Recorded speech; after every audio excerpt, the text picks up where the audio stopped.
All right. Microphone check. Things are looking good. All right. No one is here yet, I don't think. That's fine. I have not streamed in ages. All right. Let's see here. Yeah. This is my face. Looks weird. Let's get some music going.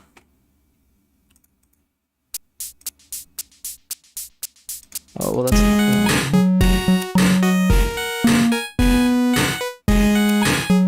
also kind of loud. All right. Yeah. So if you're watching the recording, I'm Rick Oakland. I am a game developer. This chair is in the way. I didn't think about that.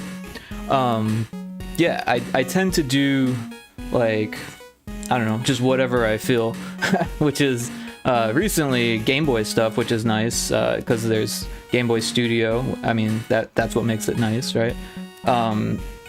Otherwise, it would probably be pretty difficult for me. I'm not the world's best programmer. I'm actually gonna turn that down just a little bit more because it's just loud for me. Yeah.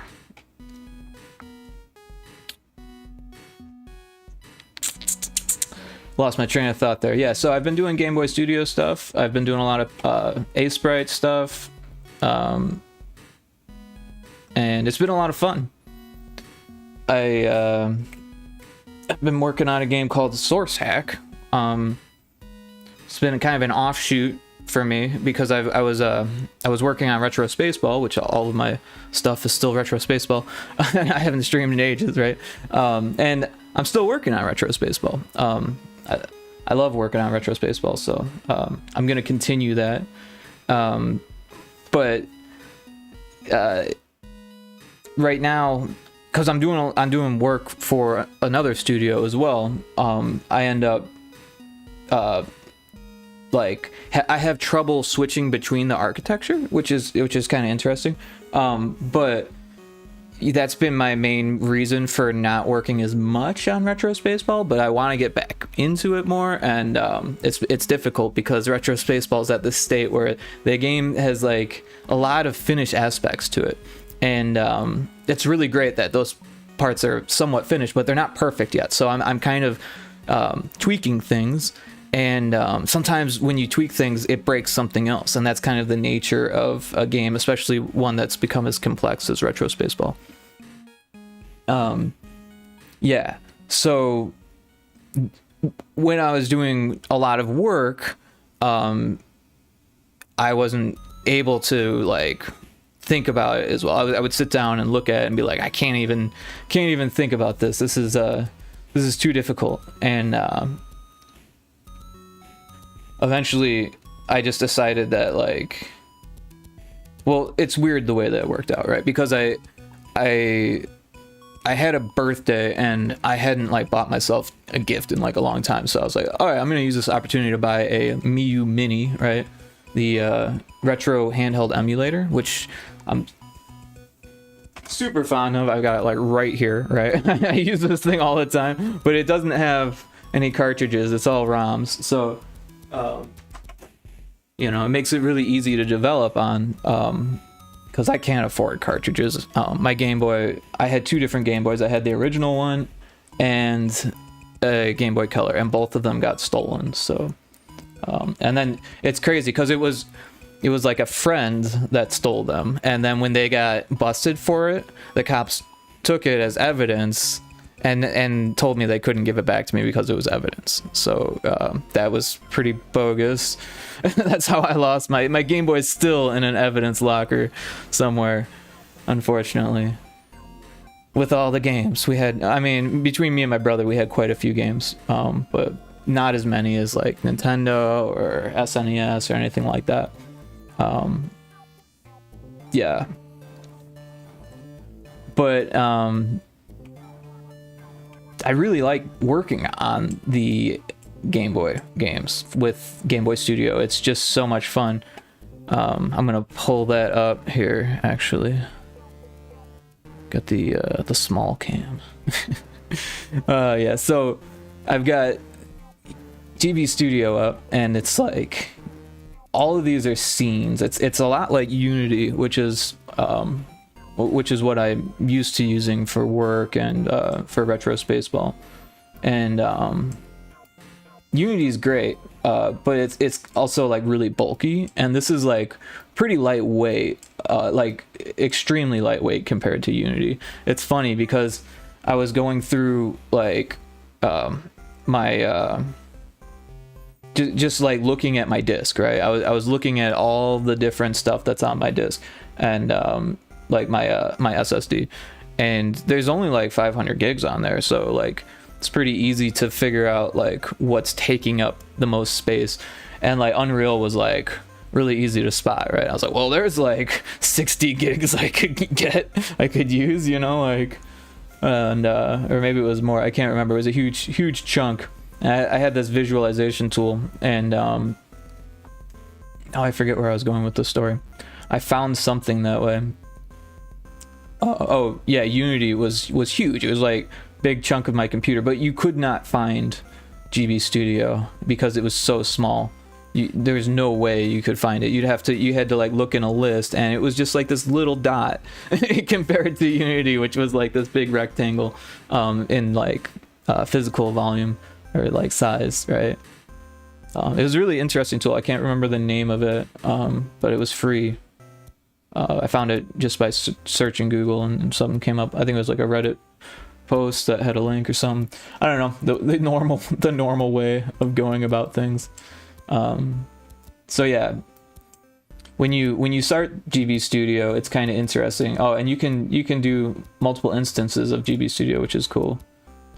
So if I click on GB Studio, it opened up on the wrong window. But here, hacker game, that's what I called it, source hack, because I didn't have a good name for it yet. I was just like, I'm gonna make a game. And then Royal Game of Ur, that was something I was working on, I couldn't figure out. But I'm gonna open up this sample project here. And it's asking me to migrate, but that's fine. It's quick. Like I said, it's super lightweight, so it already migrated to the newest version. And this is what it comes with, which is really interesting because it's like your logo, and it kind of shows you how to do some things. And then these things are probably the more complex things, but it's nice because you've got side scrolling. You've actually got your point and click. Oh, I haven't actually played these ones, or maybe I did and don't remember it. So yeah, this looks like some type of simple puzzle even. So each sprite has this push away from player. So that makes it really easy. I didn't even realize it was that easy. So that's why it's cool to look at these things, because it teaches you how to build a game just by looking at it, just by poking through this stuff. Looks like this is the music room. Welcome to Music House. Try the instruments to play some tunes and use the machines at the back to play some sound effects. Yeah, and it's cool because it just kind of comes with this, and you're like free to mess with it. Obviously, you wouldn't want to like sell something that you did that with, but you could totally mess with it and put it back up and just say like, here's something I made. But yeah, I would say it's easy enough to like dissect this and figure out how to make something that's more aligned with your own goals, because this is quite frankly the sample game, right? There's like, it's just showing you how to make games. It's not like something that's really fun unless you're like interested in that kind of thing. And that there I think there was a really cool video, because actually there was a cart. There was someone from GB Studio made a cart of the different sample games as they progressed through the different versions, and it was super interesting. And there's a YouTube video of someone playing it online, and that was really fun to watch. It's not like a short video because it's each sample and like every part of each sample, and it's just really cool because the super early version of GB Studio was very bare bones. Like I can't even remember how much of this wasn't there. It's so hard to imagine how bare bones it was, and I don't have a copy of that. I think I have the ROM somewhere, but I don't want to go digging for it right now, because I've been downloading a lot of Game Boy ROMs from itch, and they're all kind of mushed together, so might be difficult to find. But yeah, it was like, I think it was like Sample Game Museum or something like that. And it should be easy to find on itch. But yeah, so you can see I kind of have the same thing going on here. I've got my logo, and then from there it goes to the title screen, which is animated by this little sprite here. This is a transparent sprite sheet, so there actually is a sprite sheet being used, but it's like a built-in hack that you can make a transparent sprite and then use it so that way you can use the onInit and, more importantly, the onUpdate function, because you can use the initialization. That's what init stands for, by the way. You can use the initialization on the scene, typically, I believe. Yeah, on initialization right there. For some reason I could not just see that. It was right in front of me, but I couldn't see it. I was confused about this. I was like, why is that not an actor? But I just never did that because I turned the actor off, so I never changed the, it's from the arrow. That's the arrow that the game comes with. Oh no, my headset's gonna die. That's not cool. I actually have a solution for that, so I might as well take care of that really quick here. Just gonna plug into a different device. Oh, loose stuff here. And that should work. I will have to change my audio size. Oh, there we go. And that looks like it's still working. Okay. But this is gonna die on me. I don't like it talking over it. So yeah, that's the nice part about these headphones, is that I can turn off the noise canceling and just use the 3.5 millimeter jack, which cost extra. I was surprised how much it cost extra. Like, the model that didn't have that was like hundreds of dollars cheaper, and that's crazy. But I figured if I'm gonna actually like spend some money on headphones, then I would you know, prevent that from happening. It seems like I'm a little loud. I'm gonna turn down the gain. I just noticed that it was like clipping and stuff, so yeah, maybe I'm gonna turn this down just a little bit too. I haven't sat this close to the microphone, or stood this close to the microphone, in like a long time, so just want to make sure it's not clipping here. Yeah, that seems better, I think. Yeah. Check. It probably clipped there. Check. Yeah. Yeah, so I'm probably gonna talk kind of loud. No one's home, so I don't want to clip anymore. Probably ruin the volume of the amplitude of the recording, or whatever, you know, the average. But that's fine. Should sound fine now, maybe. I don't know. Yeah. So I'm just gonna, instead of explaining every little detail, I'm going to just hit play, and I'm gonna play it for a bit here. Get the controller here. Yep. All right, so it takes a second to build, and it's really cool. This version has a debugger in it. It didn't always have a debugger. And I don't know a whole lot about debuggers. You think I would, being a game developer, but it's not something that I'm normally used to using. A lot of engines have that kind of stuff built in, and you can always go further, but I'm not like an engineer developer. I'm not like a programmer's programmer. I'm like a game designer programmer, if you consider me a programmer at all. Like, I love programming, and I've been doing it for over 10 years, but I like programming stuff for myself that I'm interested in doing, and if I don't have that motivation, it becomes like just insanely difficult for me to do. Where other people, they can just kind of they can be motivated for the sake of like figuring out the problem, regardless of like if the solution affects them, right? And I don't know, maybe that's not everyone, and maybe I'm wrong, but that's the way I kind of feel about it. Like I'm unable to get the motivation required for me to be like efficient enough, or I guess I'm just not efficient enough is what I'm saying, like to as a programmer, to like, I gotta be really motivated, and then I gotta like go online and read about it and research it and try all these different things until it works. And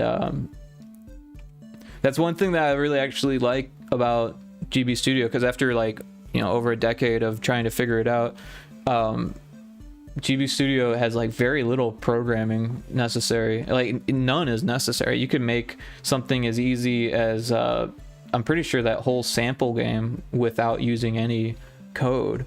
And obviously any code that's in the sample game you could easily use if it's in there. I don't think it is, though. I honestly think that they did it without any use of what they call the GBVM. I always have to take a second to think about that acronym, GBVM. So I think it's Game Boy Virtual Machine, but I could be wrong about that. So GBVM is like, I had a conversation with someone who knew a little bit more about it than me, but yeah, it's weird because it's almost like a shorthand for like I don't know, it's difficult to describe. It's very strange syntax is what it is. So when you read it, it's like, what the heck is that? But it's so small and minimal, and you're just copy and pasting. You don't necessarily need to fully understand as long as you copy and paste everything from the other script that you're copying. If you only copy some of it, then things are going to break, kind of thing. And there is resources about this stuff. It's just they're not all over the place. It's not super prevalent. And this is taking longer than I expected to build here. There is a build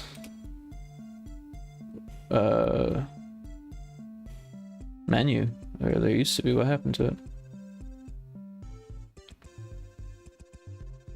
I'm probably looking at it and it's just not there, right? No, but it's not there. That's weird.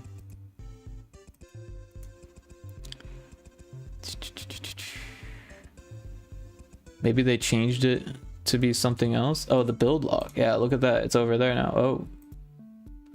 So yeah, it is building the game. There's clearly been some changes to things. So it's building those changes apparently. I didn't realize it had been this long since I built. Usually it's much faster because as you build, it doesn't have to like rebuild things. But as you make changes, then it does.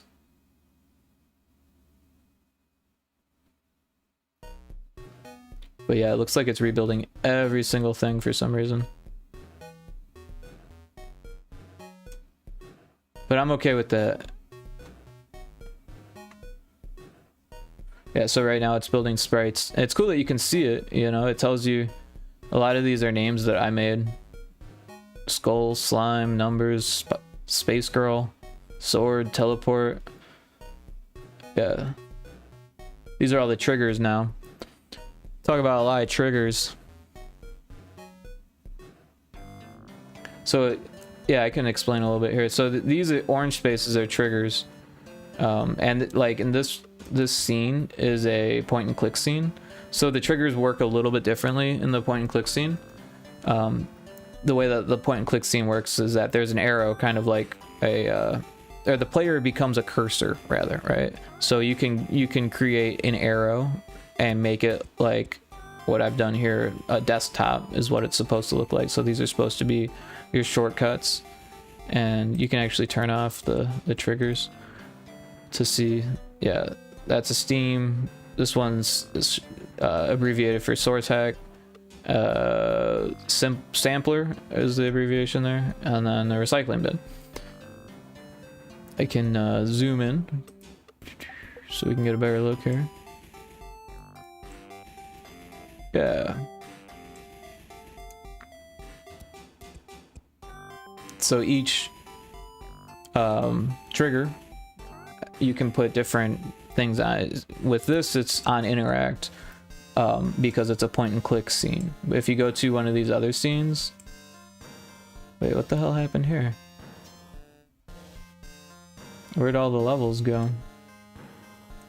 Oh, there they are. Yeah, so apparently because it's thinking and doing things, it didn't load very quickly. So yeah, these are the levels. You can see these triggers are a little bit different. They've got an on enter and on leave rather than an interact. But if you wanted that interact functionality on this type of level, and this type, if we go to the top, we can see is a top-down 2D, which is what they call that RPG top-down orthographic view as well, because it's the same physics, and by physics I mean collisions, right? So these red boxes, yeah. So with the top-down 2D, you can do like moving and stuff like that for these sprites. You can do it in point and click as well. Yeah. So things react a little bit differently in point and click. Like point and click, if you put a sprite down, let's see here. The first thing I do is I deactivate itself because it's not supposed to turn on until you click this guy. So if you click this guy, it makes a sound effect.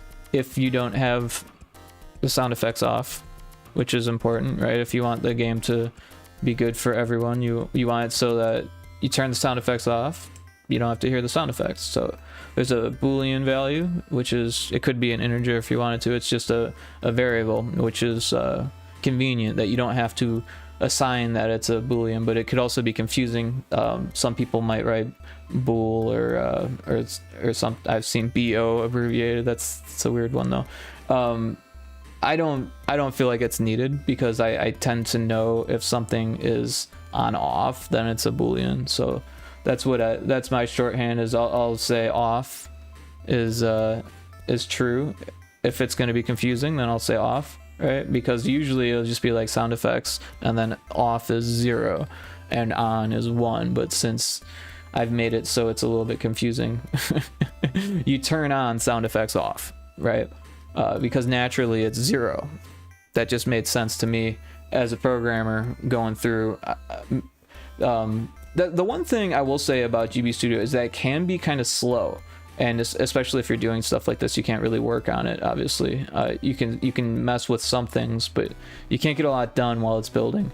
And that's not really what I'm trying to complain about. My complaint is that if you have a whole lot of stuff going on with a scene, like, or with a game like what I've got going, where it can't even fit on everything, like you got, like, you know, the things can get really slow, especially if you were to turn on the scene links, because there's a way that you can see all the links, like how it was set up in the other project. And yeah. Oh, looks like it's done. Yeah. Source hack.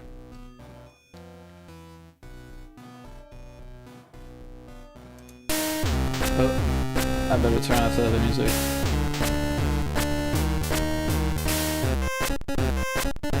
Alright, yeah. So this... I'm just gonna turn it down from here. So this let's see here, probably about there. Yeah, this game engine that it comes with. Oh, you know what? I'm actually gonna turn it down from the other way because it's just too loud.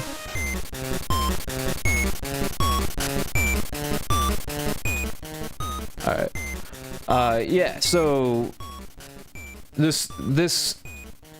yeah, GB Studio comes with a game engine, or I mean a emulator. I'm sorry, it's a game engine that comes with an emulator, so that way when you build a ROM, it will play it, and that way you can test it without having to download another product. However, it's not the best emulator. As far as I know, there's no volume controls on it. You can change the palette, which is cool. I can always forget what button it is to do that though. I end up just pressing a bunch of buttons and eventually finding it. Am I even clicked on it? Oh yeah, there it is.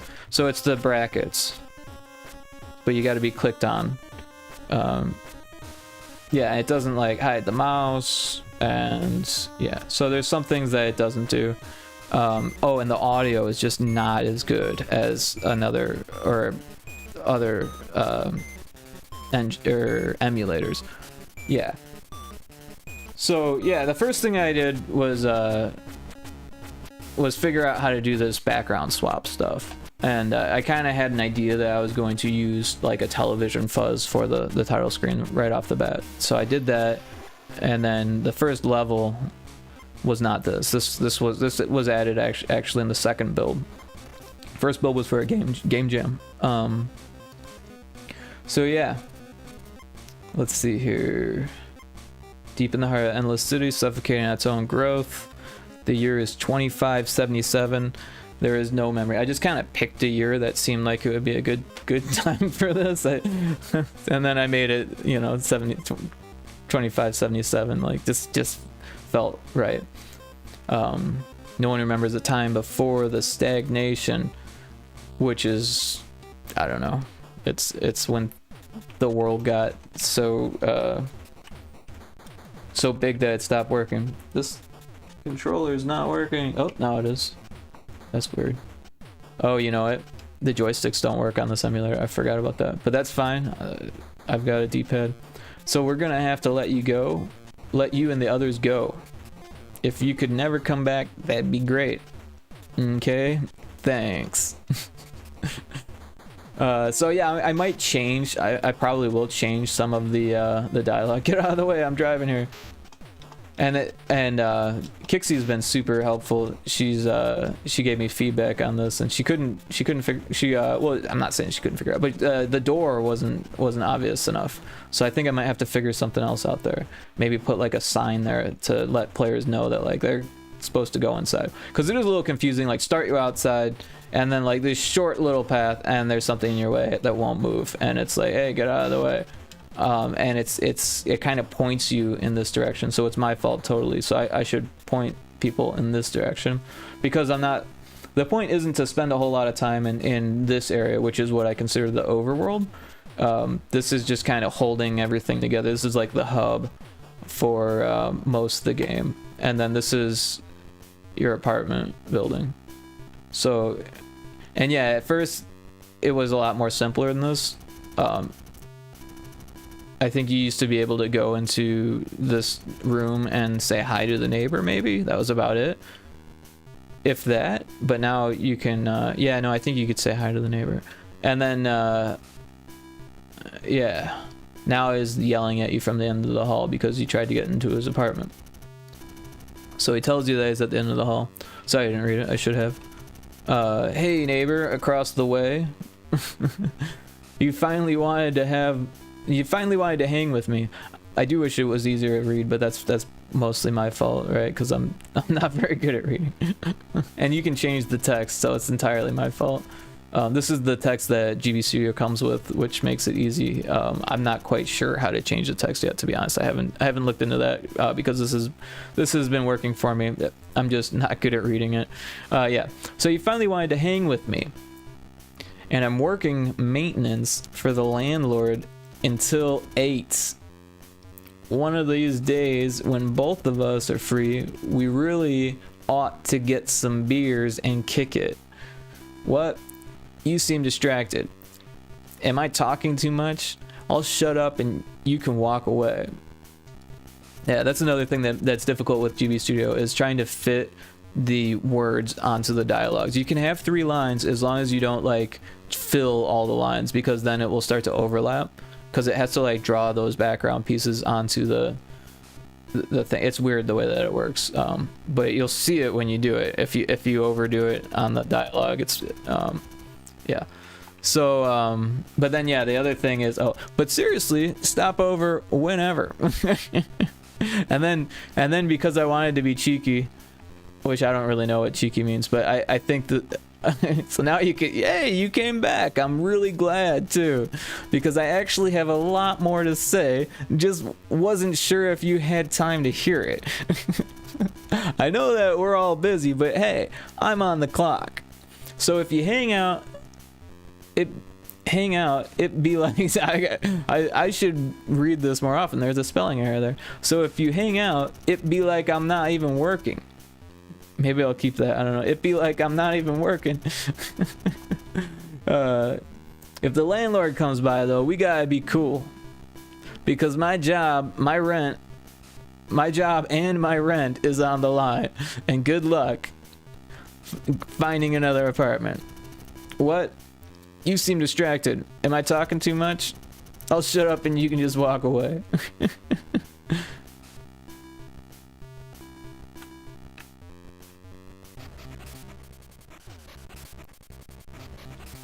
You sit on the yoga ball. I think I need to figure out a way to stop their legs from moving when because like if you're moving when you do something, it doesn't stop the animation. It plays out like endlessly while the dialogue's up. So I think I need to program for each trigger where there's something. I think I need to go back in and be like, stop moving the legs.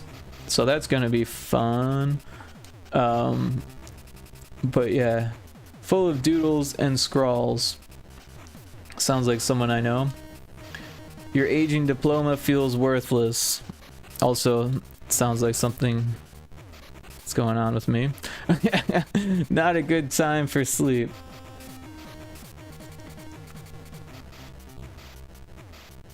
I'm gonna use the computer and check the recycling bin. The recycling bin is empty.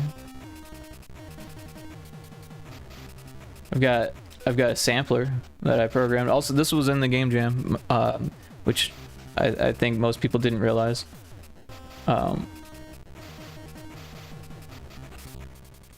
So let's see. Yeah, so right off the bat, you've got two buttons that have sound effects, but then if you, I think you use the start button? No. The start button brings up your banks. And that's for your sound effects. Yeah, so I can but I'm gonna turn off the music, I think, because that'll make it easier. Oh, I think select? No. There's a button you hit. No, that's not it. Maybe no one liked this because it's hard to understand. Why does it feel like there's something missing? How do I hit the buttons?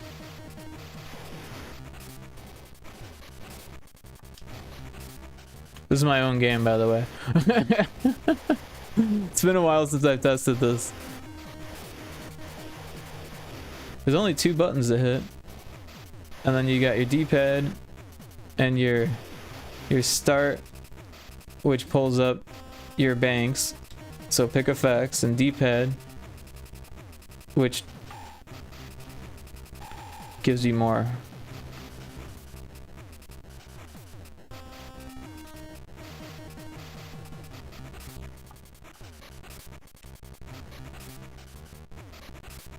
Oh, I did it. Oh, so you gotta hit start on each thing. That's the hard thing. So the triggers are like hard to find. If you miss it, then it pulls up the bank. So that's the issue there. I think I need to make the triggers bigger, because it's a pain to look for triggers like this when I'm clearly hitting the button. All right, so yeah, I can't go any higher, so that creates an issue. Oh, but I wanna go.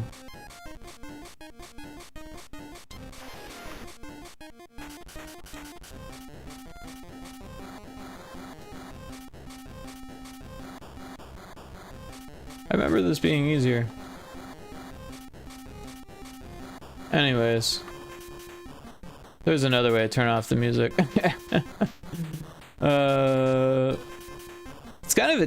It's become kind of a deep game. And that's why there's some bugs, because like obviously I never went back to that. After I made it, I was like, oh, that works. And then I never got feedback on it. I didn't get any feedback on this game really. I put it out for a game jam, and some people liked it because they like donated and like played it, and I don't know, maybe they didn't like it and they just didn't say nothing. Usually people are pretty quick to be like, hey, I like this game, so maybe they didn't.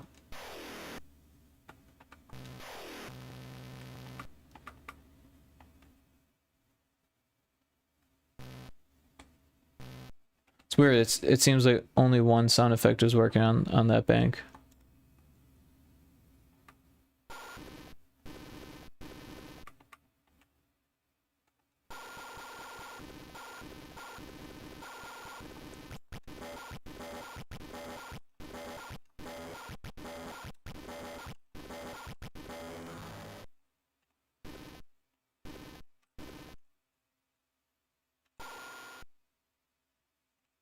That's weird. For some reason, either my controller's not doing well, because it's kind of hitting the right button, but yeah.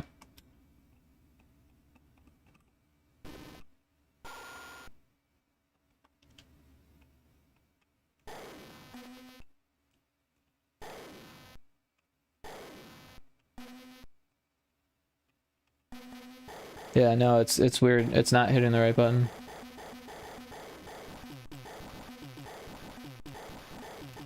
Still works to a degree, but yeah. All right, so then to get out, you gotta hit start on this exit button there. So that's kind of annoying. This one was kind of a joke as well. Well, not a joke, but yeah. Go to Steam wishlist Retro Spaceball, the game that will eventually get finished, I swear. It's just taking a while. And that happens, you know, and then sometimes life happens and makes it take a little bit longer, and that's okay. So yeah, this game is weird. It lets you pick your character early in the game, and this is something that I made and changed. So now there's 2 pages of characters. I'm currently working on, I think, a 3rd and 4th page. So I might do some of that on stream. These guys are actually pretty fun to make. Yeah, and the menu's a little bit wonky because it moves to the right when I hit the right. I recently made a lot of changes and never went through and polished it. But yeah, if you were to like click on that, then you become that. So it kind of works. It's just you don't face left for some reason, and it's weird because when you're in a trigger, it faces right. It's like a hover. It's like you're hovering over a trigger. So I'm going to rotate you. I think that's like a built-in functionality of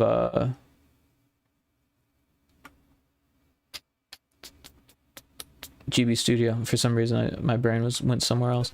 So maybe the cat. I like the cat. Let's see. We got stats. I've unlocked 1 zone. I'm at level 0.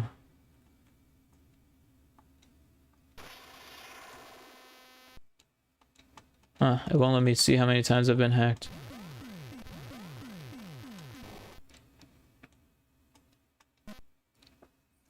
So yeah. Did not put a whole lot of effort into the stat screen. The level skip, however, has a lot of secrets that I may or may not divulge during stream.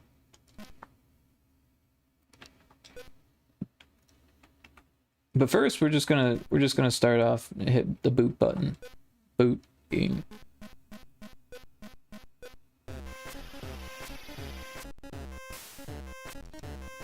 All right. Yeah. So it started up the music again. Probably need to program that out because I had the music off, but maybe I didn't hit the mute button. I think I did. So yeah, it shouldn't have started back up here. So I've made a lot of changes here since the Game Jam version. My brain is just going other places. Yeah, so I'm gonna collect these things.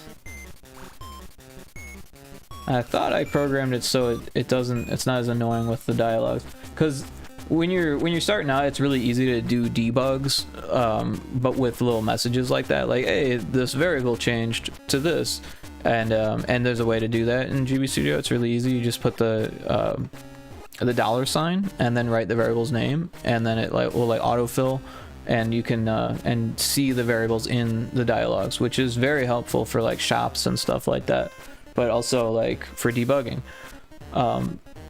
You are being hacked, so that's what that line there is supposed to be. I'm an orange cat, look at that. So you can shoot when you're being hacked. And yeah, there was no good way to explain that, so I just used a dialogue to explain it. I'm not sure if I'm gonna just let you continuously shoot like that, or maybe you can't move while you're shooting or something. I don't know if this limitless shooting is the best way to go. The only feedback I did get, a little bit of feedback. One of the only pieces of feedback I got was that these hacks can be a little bit cheap in that the enemies spawn right next to where you need to go to collect the keys. Oh, and the oh shit, the overlay at the bottom with the tile swapping, that is new as well. And yeah, I'm gonna move this monitor. I don't like what's it.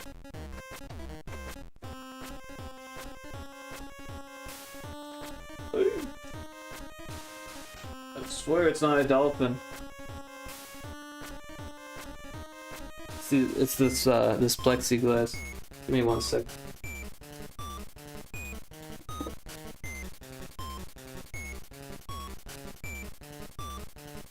Nah, yeah, yeah, that's fine. This a little more squeaks.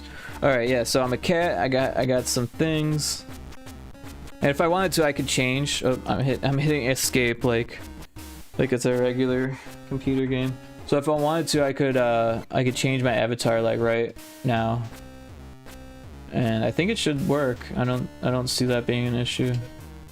Oh, yeah. So you see how like hitting directly on the trigger is like really hard, especially when the cursor's moving this fast.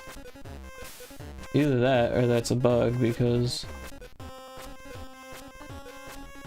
oh yeah, I guess you just gotta go a little bit lower. Yeah, so now I'm the squidge. I call it a squidge. I don't know why. I kind of stole it from Aphex Twin. Oh shit, I died. Aphex Twin every once in a while, he has like crazy song names for his songs. There's like crazy titles. Some of them don't make any sense. Most of them don't make any sense. Some of them, like more recently, he's been naming them after his gear, which is kind of weird. Like the gear that he used to make them and stuff. So it's just like a catalog of what he like what a scientist would name his song.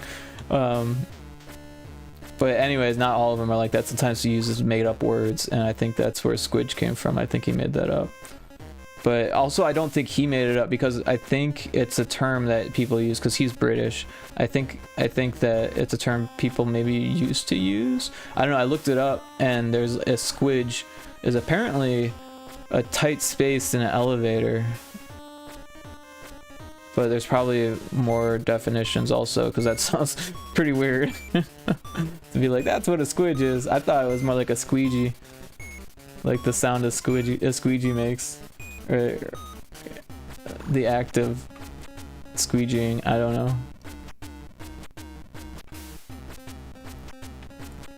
So you can get hacked in these spaces, but I turned down the values a lot because it made the levels too difficult when you were getting hacked all the time. It felt not good. I had to change the RNG also because it wasn't very random. Yeah, so this level actually changed a lot. It used to be a lot more difficult because you couldn't hide in these little spaces. Like, you had to go there to collect them, but the original enemies... Oh, yeah, it changed the level there. The original enemies, whenever they stopped, they had the same movement, same speed and stuff, but whenever they stopped, they would attack in all the spaces around them. So, you had to be not 16 pixels. You had to be over this amount away. Otherwise, you would get killed. So if you were there, you were fine, because there's that 8 pixel gap there.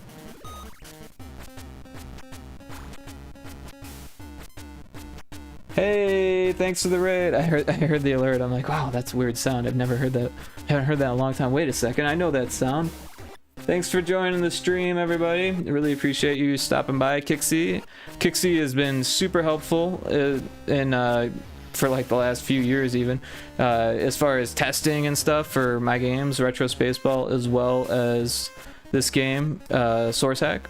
Thank you for the follow, Kaya, we'll call you. Appreciate that. Really great to see you come over from Kixie's stream. Very happy for everyone to come and see this. Obviously, if it's not your thing, you don't have to stay. That goes without saying. But yeah, this is the game that I've been working on for like the last year and a half. I can't believe how fast time is going. It's almost been a year, I think, or it's been a year. I think it's almost a year, something like that. I think I started it in July of 23. Yeah. Whoa! I can't even focus on playing. This is where the game starts to pick up in difficulty also, and some players definitely had trouble with this level. But like I was saying before everyone joined, I actually made this level easier since the first release, because these enemies here, they used to attack like 16 pixels around them every time they stopped. So you would be safe here, but if you were to like here, you would get hurt. And that, I think a lot of people were confused and like didn't understand that, so I changed it to make it a little bit easier, but it's still kind of difficult. Oh shit. that was the program. For some reason the animation was off. See how those things they're good now, and then they got off. I don't know. I don't know what happened there. One was moving faster than the other.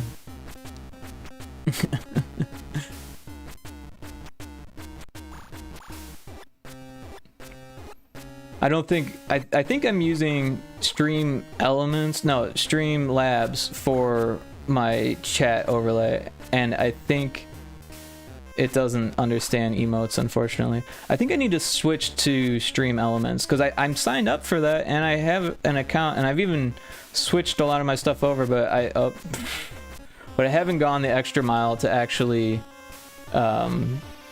switch. I don't think. I don't really know. That's probably a bit of a difference there. Anyways, this level is too hard for me. I did make it, but it's too difficult. So yeah, so I made this level select. This is one of the first things I did. I made this level select, and if you like click on the buttons, it won't let you go there yet. But if you go to this icon in the corner, which is from a movie you might know, called The Net, which came out in like 95 or something like that. So you can delete your app data, which doesn't make a whole lot of sense from a programming term or programming perspective, but now you can go to any level you want. So I think we were at level what, 6 or something, I don't know. Yeah, so we were at level 5, I think. This is level 6. So this level, you gotta hit a switch. Pretty obvious, but it's the first time that you ever hit a switch, so I wanted it to be like, you definitely hit the, oh, I was looking at chat. Oh, yeah.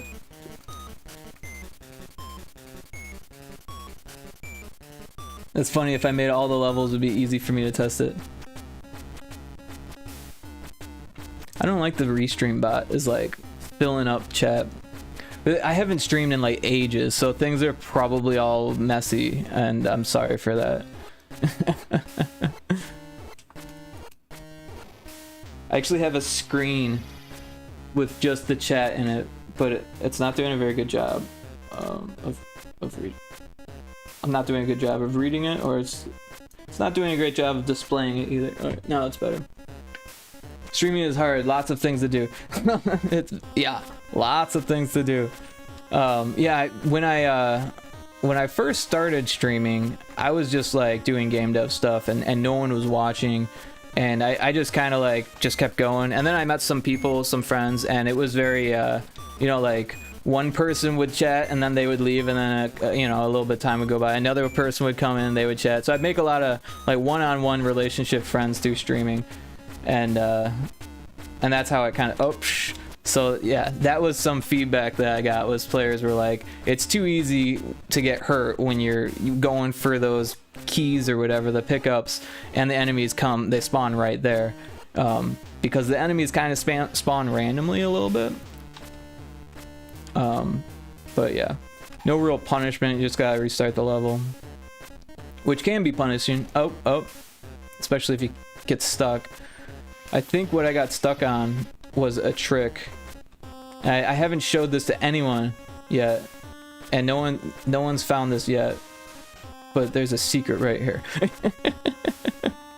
There's so many secrets in this game, and no one's come to me and be like, I found a secret. So I don't think anyone's found any secrets, which is kind of fun. I wonder how many people actually have played this game, because I've literally got like maybe like 3 people, 4 people maybe to give me feedback, and it's just been like very minimal feedback. So yeah, it would be awesome to see more people play this, because it is free, but also it's like a very strange game. It doesn't make a ton of sense. When I was working on it, I was just kind of like going by the whims that I felt like, just the seat of my pants, just however I felt like making it, like that's. And also I was like learning the engine. I got cornered there. I am just terrible at this. I couldn't beat the last player, and now I can't beat this one. Don't worry, you'll keep the secret. Thank you, Kixie. Easter eggs are amazing things to games. Yeah, no, honestly, I love Easter eggs. Easter eggs have always been like a passion of mine to find. I found one when I was really young that had never been found before, and I got published in a magazine for it. It was really cool. Actually, Game Informer just like closed recently. But yeah, back when it first started, it was like really small magazine. Hey, I beat the level finally. Oh, and then I get hacked. It's not over yet. Now the pressure is on. So yeah, I was playing Gradius 3 for Super Nintendo, so this must have been, I don't know, 95, 94, 95, somewhere around there. I'm gonna wait for guys to spawn. Oh, shit, that guy almost got me. That was fucking close. Sorry if I swear, I do swear sometimes. Shit. I died. Okay, enough of this level. You like to use pictures from old Game Informers to make green cards? As long as you're not cutting up the actual magazines, I don't think anyone would mind. But yeah, I used to have a whole bunch in a box. The one that had my name published in it even, and they all got destroyed by water damage. Oh, I'm trying to close the game with the game controls, and it's not gonna work. Okay. So this is the Game Boy Studio. I can put back on my music here.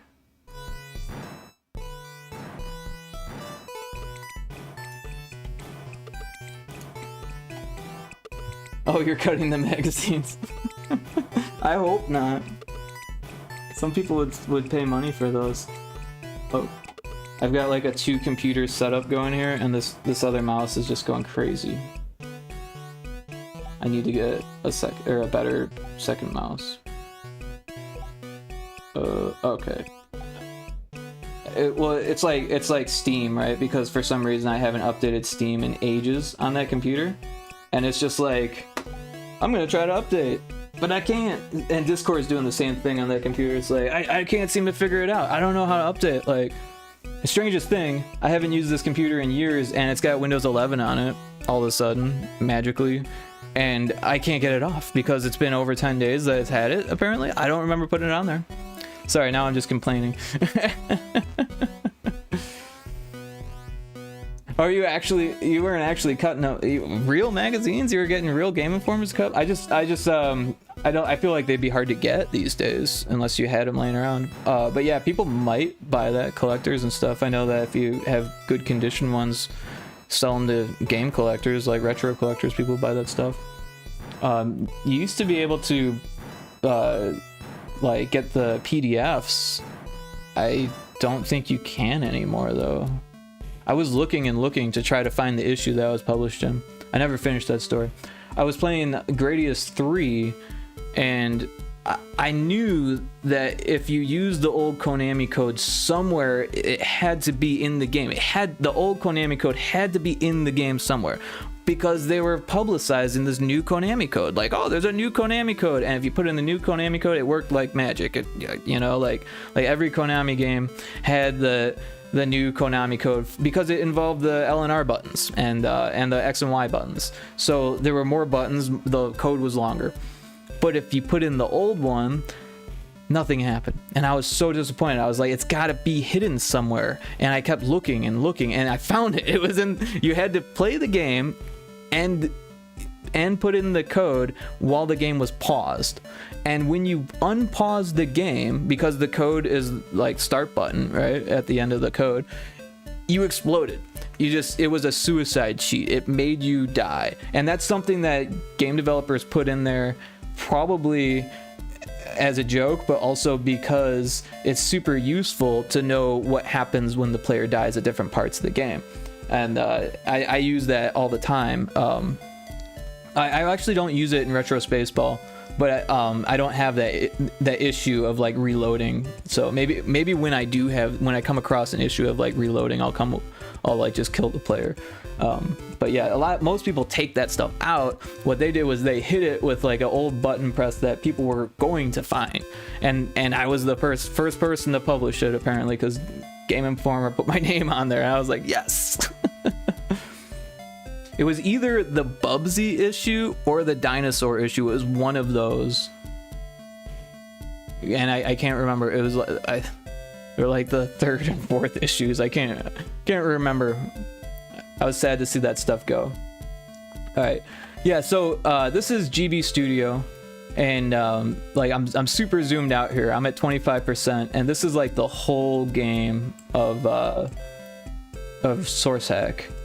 And you can actually see I tried to make Retro Spaceball over here in the corner. Oh, there it is. So there's the ship. I was working with slopes. I didn't actually make the art for the slope because I couldn't get it to work, unfortunately. And yeah, I think it's still in there though, because these builds that I've been making for personal testing aren't on the internet yet. Like a lot of this stuff isn't actually in the game yet. Like this network map isn't in the game yet, but the network's there. It doesn't have a map yet, which makes it a little bit more difficult. Yeah, just, you know, a lot of different stuff here. Like I was explaining a little bit earlier, you can do different things with these different scenes. See, and it's a lot like Unity, where Unity works with scenes. Scenes are like levels, and it's very similar here. So when you load a scene, that's like the code and the art and everything that's going to be used for that scene, and then you load the next scene as you need. So yeah, this one is a logo scene, which is actually a type of scene. It just happens to have the same name. And there's a few different types that you can choose from. You can choose from top-down 2D, which is your RPG stuff, platformer, which is 2D side-scrolling, adventure, which is also top-down 2D. I'm not really sure what the difference there is I'm not really sure what the difference is there. Shoot 'em up, which is I haven't actually gotten into yet, but it's like a shoot 'em up game where you're shooting, and yeah. You can do vertical or horizontal, and parallax with shoot 'em up, or any of the 2D stuff, I'm pretty sure, with the platformer, not the top down, but the platformer and the shoot 'em up. Then point and click is cool, because that's what I use for these computer scenes where you're like moving a cursor around. It can be a little bit cumbersome and hard to find these triggers, so it's like not the easiest thing to do like QA for, right? Because you got to kind of go around and hit every button and kind of see what happens when you kind of miss the buttons, or like the buttons that are hard to reach, that kind of thing. So yeah.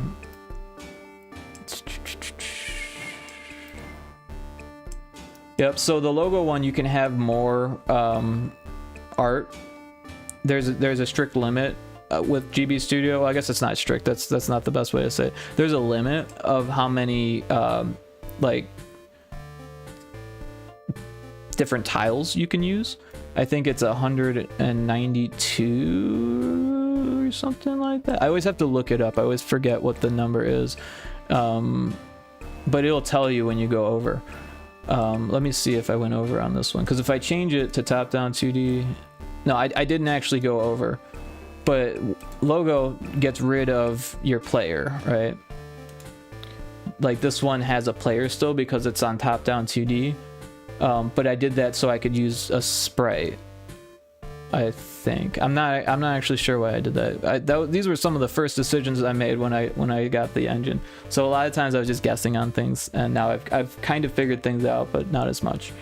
Not as much as someone who's like really good at this stuff. There's some people who've been using this engine since it first came out, and that's where I've been kind of learning from.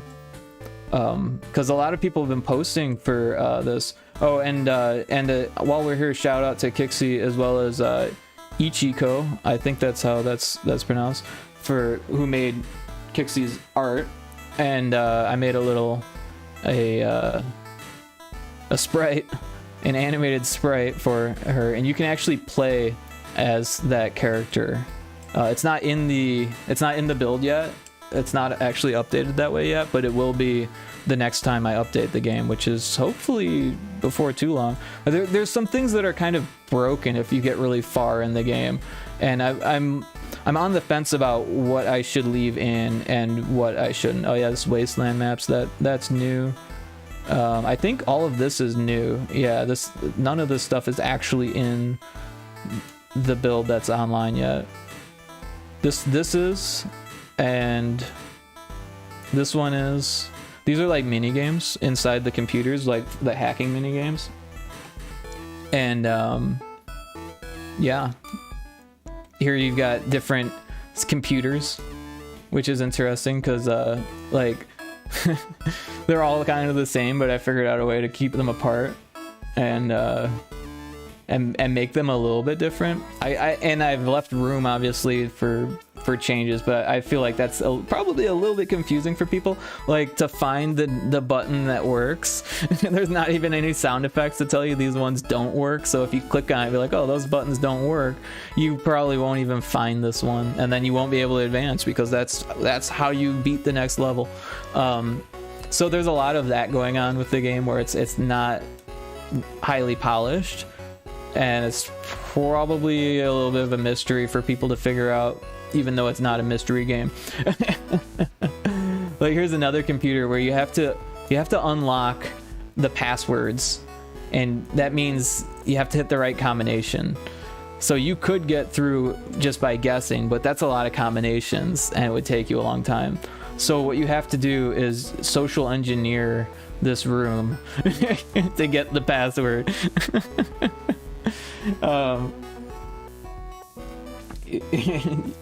Yeah, I'm glad you like the number 5 art, Kixie. Yeah, honestly, it was so fun and easy to draw that I was just like, I felt compelled to do it. I don't know. It's not often that I draw other people's art, even like when I was in college. Teachers were really strict about like plagiarism, and like they just made it sound like you could never make it as an artist if you ever draw anyone else's original character in your own form or anything like that. Like, and then like as soon as I maybe not as soon as I graduated, within 10 years of graduating, you see famous artists come out of like, oh, I made the Disney princesses, but they're this. You know what I mean? And that stuff, like, it's like fire on social media. And they never even thought about that when they were telling students like, oh, you can't plagiarize, you can't do Disney work, you know, like no one's gonna hire you if you have anything plagiarized on your portfolio, even if it's studio work, even if legally you can get away with using it. They're like, don't use it because people will see that it's like a bad thing. And like that just completely went out the window. So it's crazy how much things get taught that aren't true or aren't even worth learning, or they don't work, tricks that don't work, things like that. And then just how much things adapt, how much things change. Yeah, So yeah, you have to go through this room and social engineer your way through, which is, I'm making it sound a lot more difficult than it is. I mean, that's what it is, but most of these people, they don't really have anything important to say. It's these file cabinets that you have to go through, because one of these guys, I think it's this guy. No, that guy's got a meeting with the Bobs. Let's see, this one?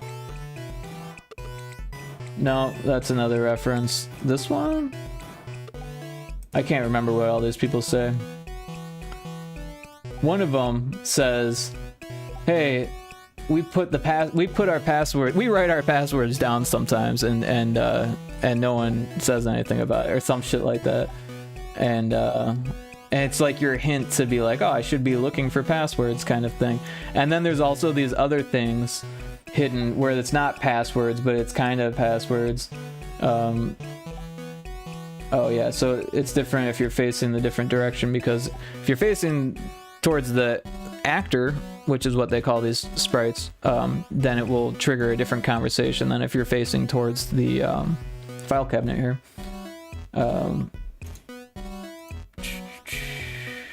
Yeah, here we go. There's a green crumpled post-it, hidden icon pie.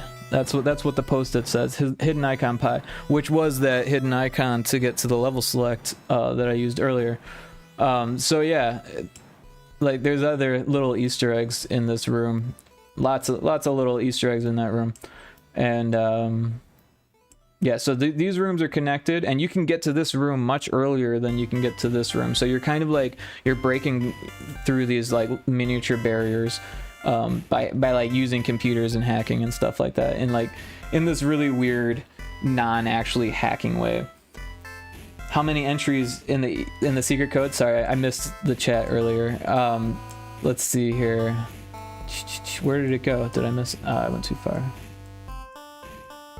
It's around here somewhere. I need to zoom out to find it. Oh, okay, yeah, so here it is. It's different for each one, because I just kind of went with what I could fit. So these ones only have 9, but then this one has, what, 8? Oh, so these ones have 9, this one only has 8. I said that wrong. Yeah, so you have to know the right color, you have to know the right animal, and then you have to know the right shape. And they're all on crumpled post-its. Or some type of post-it. I don't know if they're all crumpled. In fact, I don't think they're crumpled. But yeah, it's funny because one of them is a red herring and there's a fish. So like, I want people to be confused with the red herring. People who don't know what a red herring is might be like, oh, but I know it's a, like, if you know what a red herring is and you know that it's a fish and you don't know what it is, like, yeah, people should be able to figure that one out. Right? I've seen that in another game somewhere. So you have to click them all in the right order. Yeah. And the order is given through those little dialogues that pop up in this room. Yeah, I think this one has one.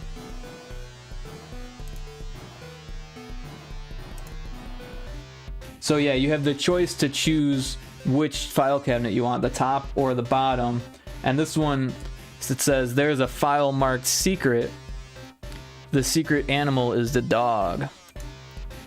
And then this one, the file cabinet's empty. So you have to go through and each one has a top and a bottom on the file cabinets. Yeah. And then sometimes the people, they give you choices too. What does he say? He says, you have the password, right? Choice of yes or no. You say, yes, good, then we can trust you. And if you say no, he does this little dance.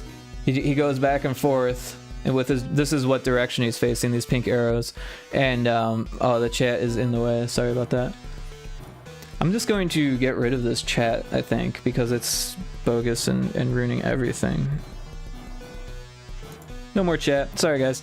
I'll just have to read it out loud. Kixie says, so if you're guessing with 9 of them, there are 362,880 possible combinations. So that's not that many, right? And it's less than that because there's only 8 in the first one, right?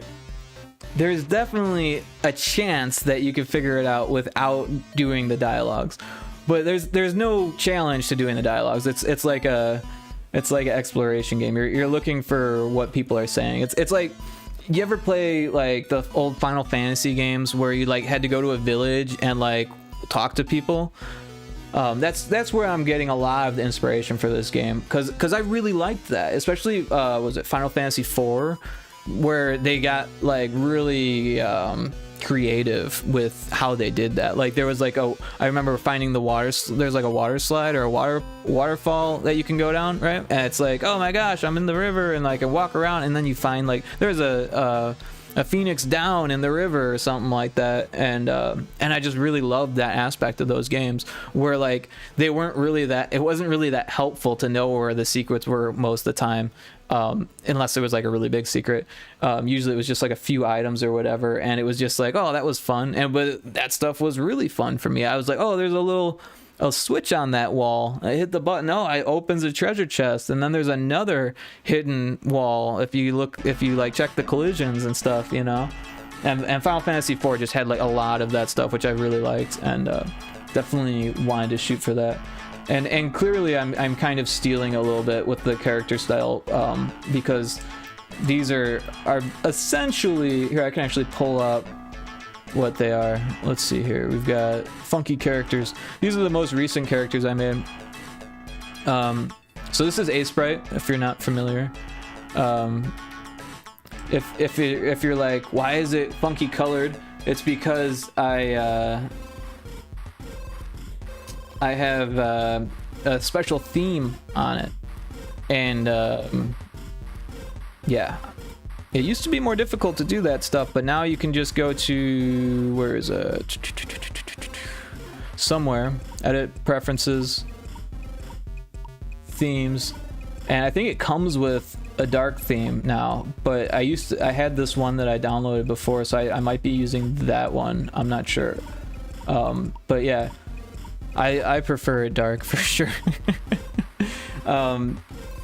I know some people like it light, but yeah. So anyways, back to what I was saying. This is the last person I made, which is like a hat man. It says boss hat man, but I think I got these guys confused, because this is the boss hat man now. So I'm actually gonna rename this stuff. So I just double click on the layer to rename it. And I'm gonna call this one boss hat man. I love that you can have two layers that are the same name. It doesn't like warn you, but it's also like not good practice to do that, so you might want to not do that. Yeah, it's just a pain when it says like, hey, you're doing something, and it's like, I know that I'm doing that, you know what I mean? So yeah, so Hatman, I'm gonna turn Hatman off, and you can see clone is actually just a naked person. I made someone without clothes for the purpose of putting clothes on him and making something based off of that guy, but you can actually play as the character, and at first a lot of the characters in the game were this clone, so I'm working it into the story somehow, but it's not really worked in yet. Kaya says, I have absolutely no clue about game dev stuff, but it seems like really hard work. It can be. It very much can be. This Game Boy Studio stuff is actually like not hard work at all. It's very fun. It's just, you know, I mean, this is the biggest pixel size you really have to worry about, and 16 by 16 is really fun to work with. It can be limiting, like, but if you wanted to, you could make something a little bit bigger. Everything works in like 8x8 squares with this engine, because it's Game Boy, and that's the way Game Boy was set up. Actually, NES is technically set up that way as well. Yeah. So yeah, what I did was I just drew over these clones to make these other characters. In here I can show you each of them. We've got Funky Person, Funky Woman, Funky Woman 2, Funky Person 2. We got Boss Hat Man, we've got Death, who I have not come up with the purpose for, but it just seemed like a good character that I could make. Honestly, there's so little room. Oh yeah, a Wraith. Yeah, it doesn't even really fit the theme, but I kind of want to figure out a way to get that in there, because basically what happened was I was looking. Oh, and here's a different squidge. Oh, did I just do something there? A different squidge. I keep moving frames instead of. Yeah, I'll just hit the button. Yeah, so that's a different squidge. I call them squidges. I don't know why. That's what I call them. Yeah. This looks so much more complicated than than my pixel art app, Kixie says. I thought you were using Sprite, or you mean the pixel art app on your phone? But yeah, it's really not that much more complicated. I have this timeline on, which is useful for animation, but you don't need it at all. You can just kind of squish it and just use it for layers, right? But it's super helpful for animation. Like, it's crazy helpful. And then there's onion skins, which means you can see transparencies of the previous and the next frame of the animation, so that way you can like figure out the in-betweens. Yeah, so what I was trying to say was that I kind of lost the ability to come up with fresh ideas on these like small people, because, and I'm not completely out of ideas, but like I got to the point where I was starting to look at other people's sprites a lot, and seeing like, hey, that one looks like something that I could kind of reproduce and change, and because there's just not a lot of room for change. There's only 16 pixels to work with, so if you get a general shape, in moving a few pixels is, you know, good enough for me. You know, it depends on what you're reproducing. Obviously, if it's Mickey Mouse, that's not going to work. You know what I mean? If it's a NPC from an old like Dragon Quest or something, I don't think there's going to be as much pushback on that. But like I said, it's not like I'm stealing the sprites. I'm actually making them from scratch. But I made a base model based off of what they kind of look like, and even this is different. But I think, yeah, I think the base model is holding out his hand like that, and I think it has the same kind of eyes and then the same head width. But other things like the shape of the body and stuff like that, and then the inside pixels, all of that is very different. So yeah.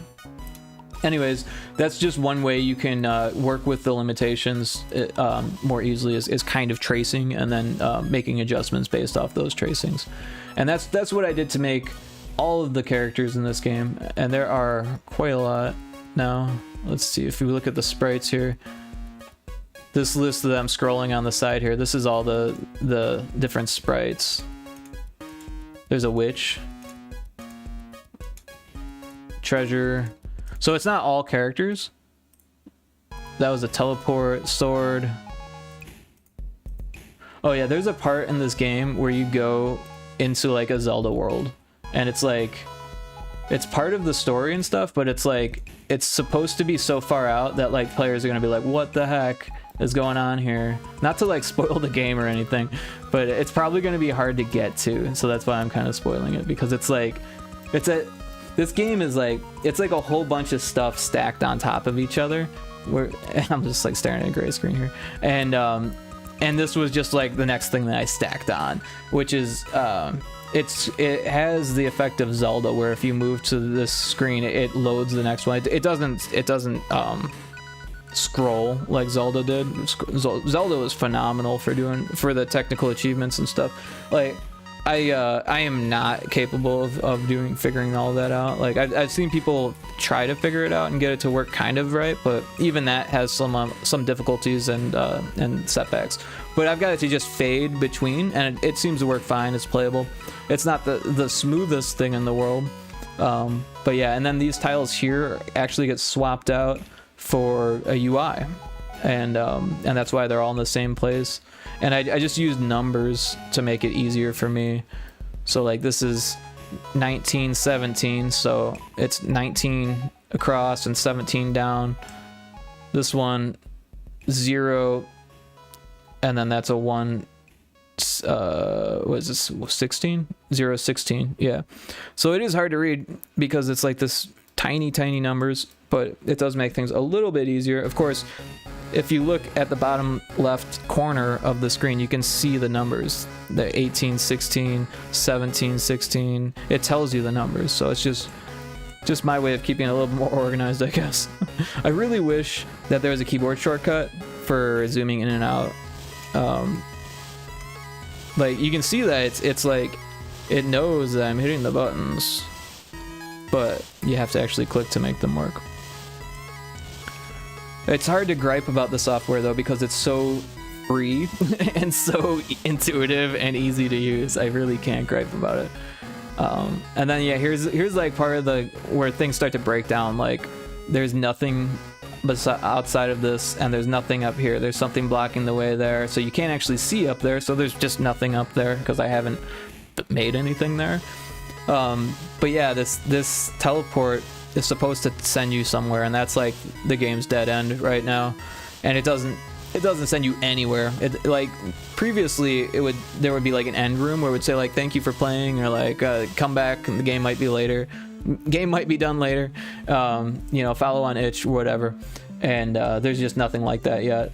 So once I get that in place, I can actually update it and put it out and say like, hey, play this, because I just don't want there to be a dead end and not be explained, because that's the worst when you're like, I think I can get further, but you can't, you know? So I definitely want there to be like a stop sign, be like, you've done everything that you can do.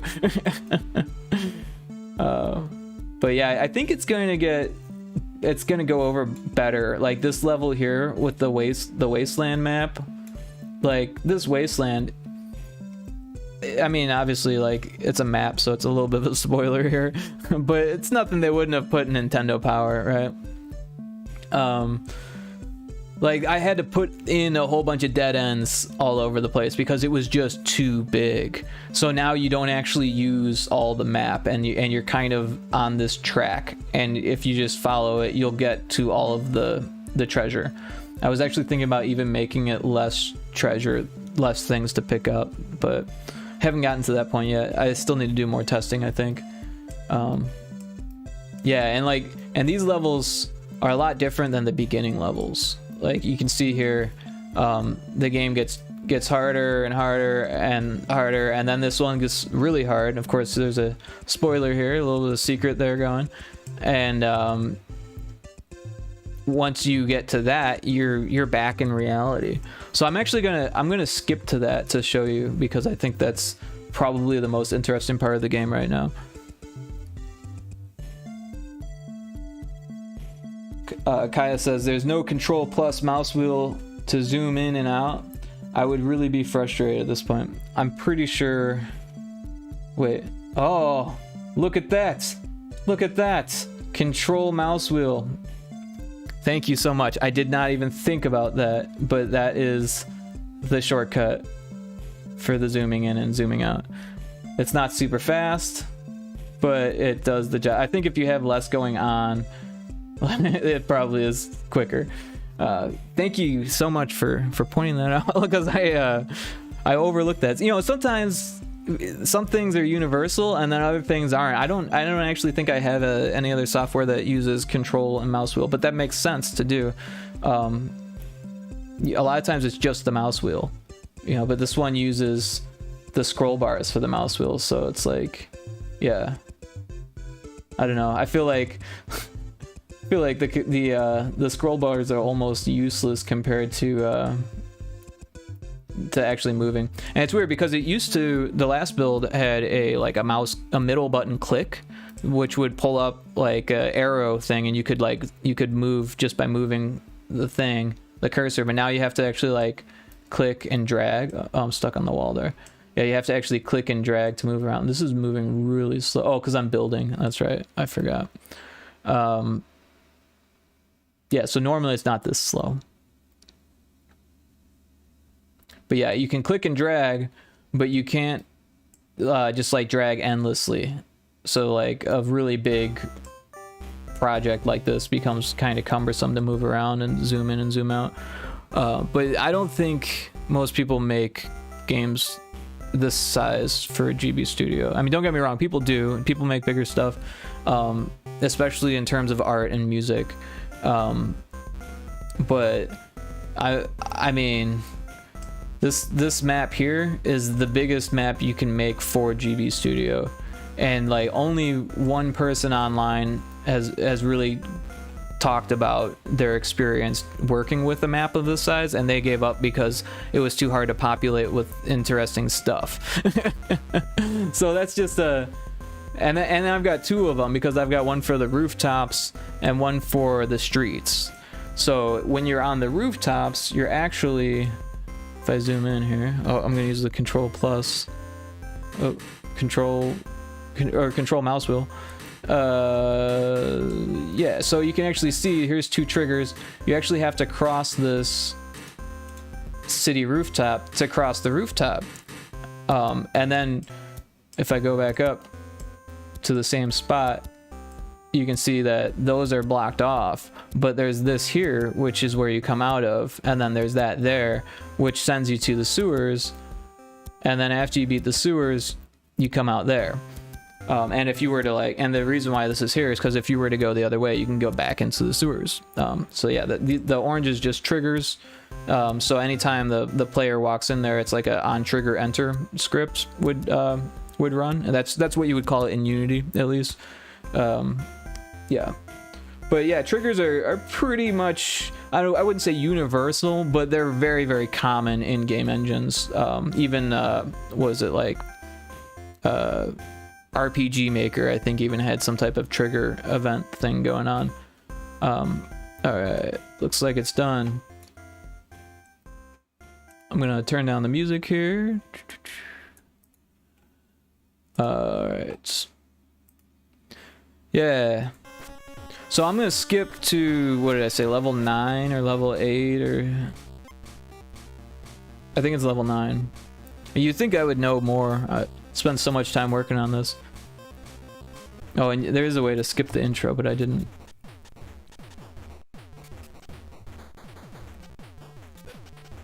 Yeah, so again, to delete the level unlock data. I get a kick out of that. I don't know why. I don't know if anyone else would, but yeah, so I said level 9. Oh, level 9 is too far. I want to go to level 8. So I was almost right. Oh, I can't. Oh, I keep hitting the escape button thinking that it's gonna like do something. It's the enter button to start. So I'm gonna end the simulation, which just takes me back to this. Bring it back to 8. Alright, yeah, so this is where the game breaks off from being like a computer tool. Oh, you're getting food kicks, so you'll be back in a few. No problem. So yeah, this is where the game breaks off, and yeah. So we're inside the computer world now, playing a video game kind of thing that is going to lead the player into trouble. I haven't really gone into detail about how that happens, but there's part of the storyline here. Oh. There is a secret on this level too, which I'm gonna hit. This is rough. Alright. Oh, no, I messed up. So this one, you kind of have to know about the secret beforehand. You're probably not gonna find it on your own, which I think a lot of the secrets are kind of like that on this game. I just kind of like did my own thing. Yep, right there. And part of this was out of frustration because I can beat this level like without the switch, but the switch just makes it so much easier. Oh, and now I can get all the pieces without having to worry about these stupid spiky things.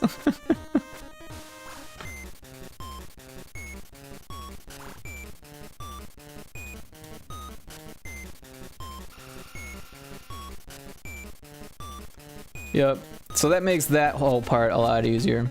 And then this says worst nightmare, which is like leet speak, right? Prepare to meet your doom, which is like some other leet speak, right? You're being hacked. And then this part is supposed to freak the player out. I don't get freaked out because I know that everything's invulnerable and that there's too much stuff going on to even use your own attacks. You're supposed to die there. But you don't die. You come here, and worst nightmare is saying expecting company. And then there's supposed to be a knock at the door, but you didn't hear it very well, unfortunately. Or did it not? Did it not play? Is there a bug? Oh no. That's weird. There's a bug. Usually there's a knock at the door and it says like come out or something like that. We know what you're up to or something like that. And then there's robots. There's supposed to be robots. I've broken the game. Maybe it's because I cheated to get here. But yeah, then this guy lets you out, actually.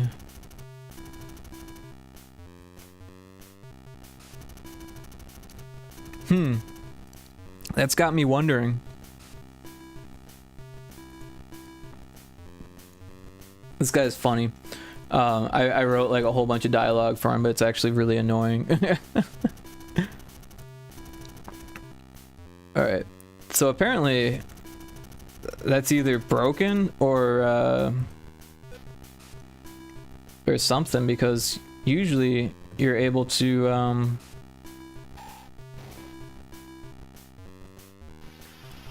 that was weird too. Yeah, usually you're able to get through by cheating. I'm going from the other direction. So there's a cat.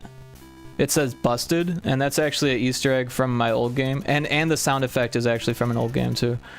It's actually my voice making a cat sound, but it's 8-bit, so it's all distorted. But yeah, in the other game, it's called Light Switch Crusader. You play a homeless person that breaks into homes to turn off the electricity of the lights, or the lights that were left on, right? Because you're like a eco warrior homeless person. And you know, it's supposed to be lighthearted, a little bit funny. Oh, that was, I had never seen that bug before. Did you see that? I broke free. Interesting. Not supposed to be able to do that. I mean, you can't do much with it. You can't go left or right. You can't go up. But that's not supposed to happen.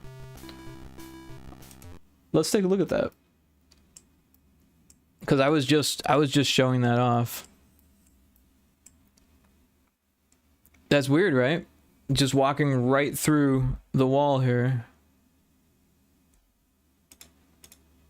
So what I'll do is I'll just make another layer. Oh. I don't know if that'll fix it, but it's better than nothing. Oh, you know what else I could do? I could do one of these, which is or one of these collision top. Oh, I want a smaller brush. Yeah, so now there's collision on the top too, but I don't think that's gonna help because the way this triggers there. I don't know. Seems like something weird's going on there. I'll have to test that, but I'll have to build again to test it, so probably won't do that right away.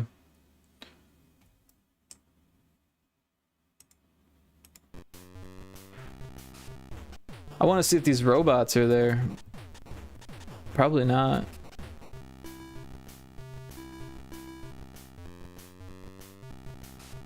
Yeah, that's really weird.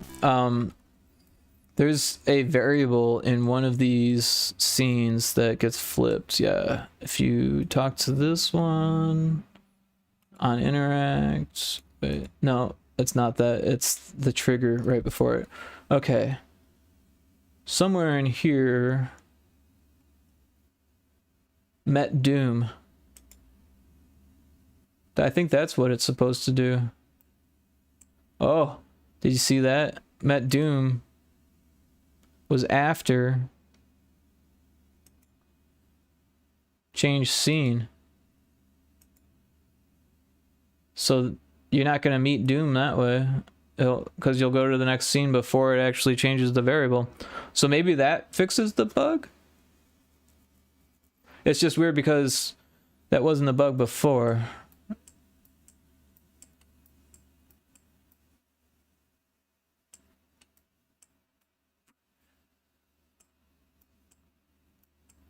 But then if you go to, let's see, if I go to the Fight 3 scene, this is the scene that it throws you in that you are forced to lose. That one, oh, I don't have any music on. Very quiet in here all of a sudden. Yeah. So maybe in here somewhere. It's really nice the way that it just kind of shrinks everything down, but if you wanted to expand it, there's like a whole lot of stuff in each of these. Yeah. So nothing really important, I don't think, is going on here.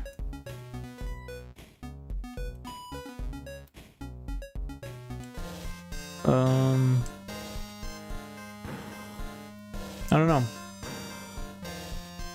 The only good way to find out is to test it again. So I'm just going to, well, I guess I should save it, but I think it's all right. Yeah. You always want to save it before you build, just in general. Not saying that GB Studio is going to crash on you, because it usually is really solid. I don't think it's ever crashed on me, but any engine can crash on you, so you always want to save it before you build, because you'd be like, oh, I made all these changes, now I'm going to test it, and then it crashes. Like, Unity will do that to you for sure. That's not when you don't want any crashes, but you definitely don't want it to happen like when you're anticipating to test your recent changes that you may or may not have saved, right? You definitely want to save them. I don't know. Lesson learned, I guess, right? And we all learn that lesson eventually. So yeah, I'm building it here, but I think it can still play music. So I'm gonna turn off this music and turn on, what do we got here? Music world thing. So they're all just called song, and they're not in any particular order, but they used to be called song template. So I'm glad that you can change the name now. That's like a recent thing. This is the music editor side of GB Studio, which is like a lot of fun, but it's also a little bit confusing because it's got a tracker as well as a piano roll.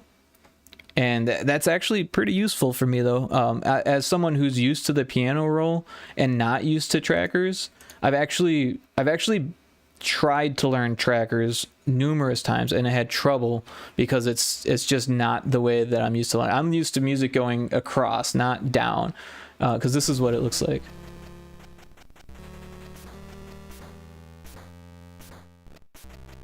But if you were to change this, it looks like that, right?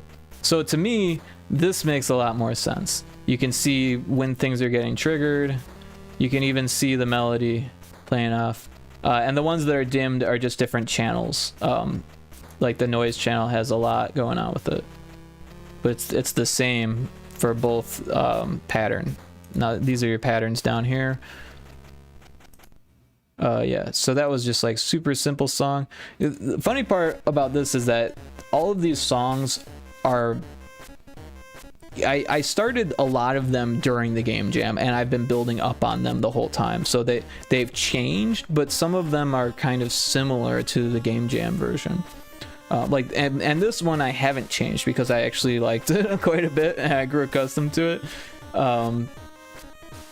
And I think it just suits the game and the title screen. Although I think someone might have told me that the title screen should have a better song.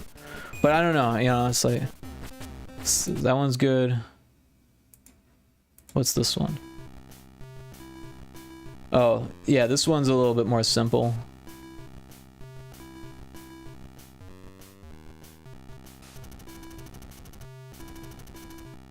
Yeah, I think this is your apartment.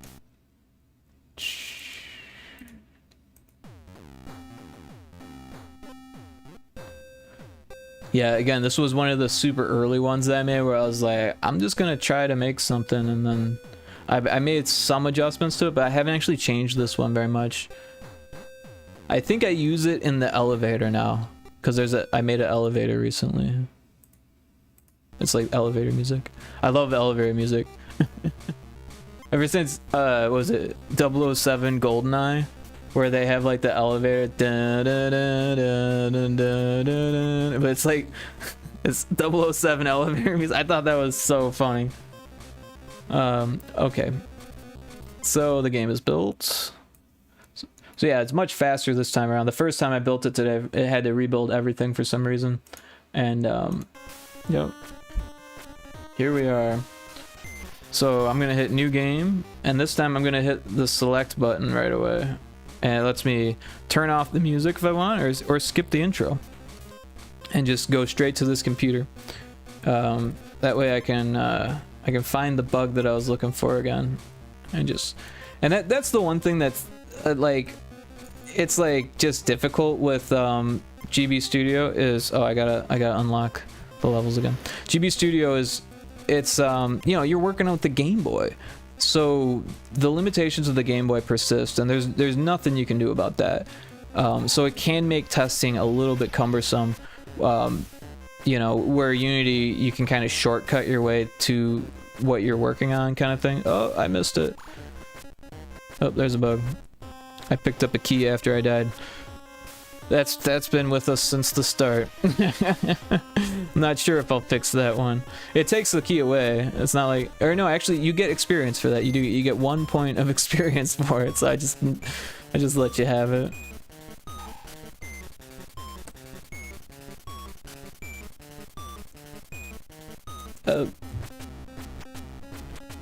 Invisible walls.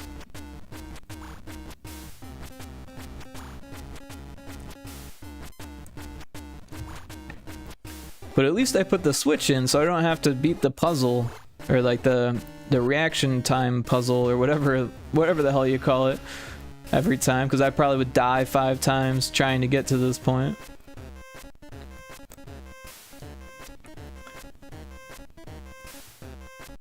Oh, look, it changes you back. Wasn't I a cat at one point? Oh, no, you know, I never changed it back to being a cat. Yeah. Arr! Wow, it didn't work. It still didn't work. Okay. The next thought I have is that it must be in that room. The issue must be that room. I think I must have made a change to that room and then just never fully tested it. Let's see. There's the secret room, which looks exactly like the player's room. Let's see here. So when the scene initializes, the first thing it does is call the avatar script. So depending on which avatar you chose, it will pull up the right character. It sets the movement speed to 1 pixel per frame, which is generally what I use in these smaller interiors. Let's see, if player intro equals 5. Oh,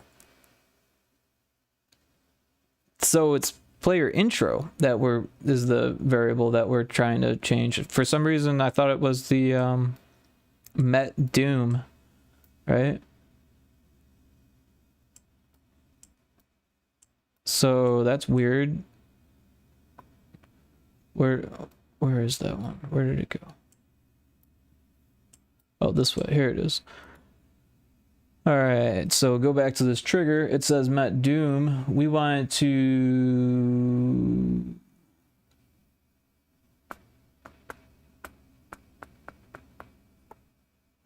We want it to do something. I'm gonna throw that music back on because things got quiet again. Yeah. So we want it to change that variable. What was that variable? It was intro to 5. Intro variable. I don't see any sign of this intro variable. Start RPG scene. That seems like what it should be looking for. I think it should be this whole intro thing.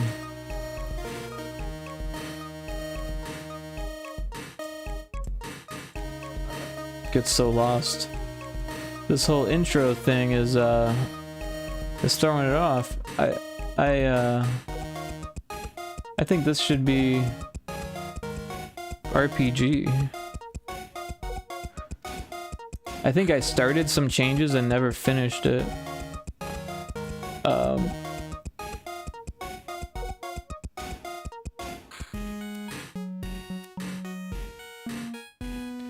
Yeah, and then what I need to do here, I think this is why I made this change, was because every time you walked into this room, they would knock and say, hey, we know you're in there, even though you just walked out and walked back in. So now I'm going to change it. So value. So type in val and you get variable set to value. These are like, if you were to type in code, it would just be like the variable equals the value. Super simple stuff. What's cool about it is that it's like so simple that if you were to learn assembly, like 6502 assembly or something like that, it's the same kind of things that you would be doing. It's just moving single variables of like bytes of data. And I would love to learn NES development because it's like super challenging. Like I started looking at what do they call it? A Hello World ROM tutorial, right? And it's like super should be super easy stuff. Like just to put the words "Hello World" on the screen, you'd think that would be easy. It's actually way more difficult than you would ever think. And then I'm like, well, now that I got that, maybe I could put audio on it. And I look at it, it's like, what? Like people write their own audio engines, or you have to like use someone else's audio engine and then like work within those limitations and learn that audio engine. Like there's a lot to making music for NES, where this, man, it's just so great that it does so much for you, but it's also getting my feet wet. That's the point of this. So yeah, this is the variable. We want to scroll down and then we can type in to find RPG. So I typed in RP, start RPG scene comes up. We're gonna change that back to 0 because that's all that variable is there for, is to make sure that RPG mode is started. Oh wait, you know what?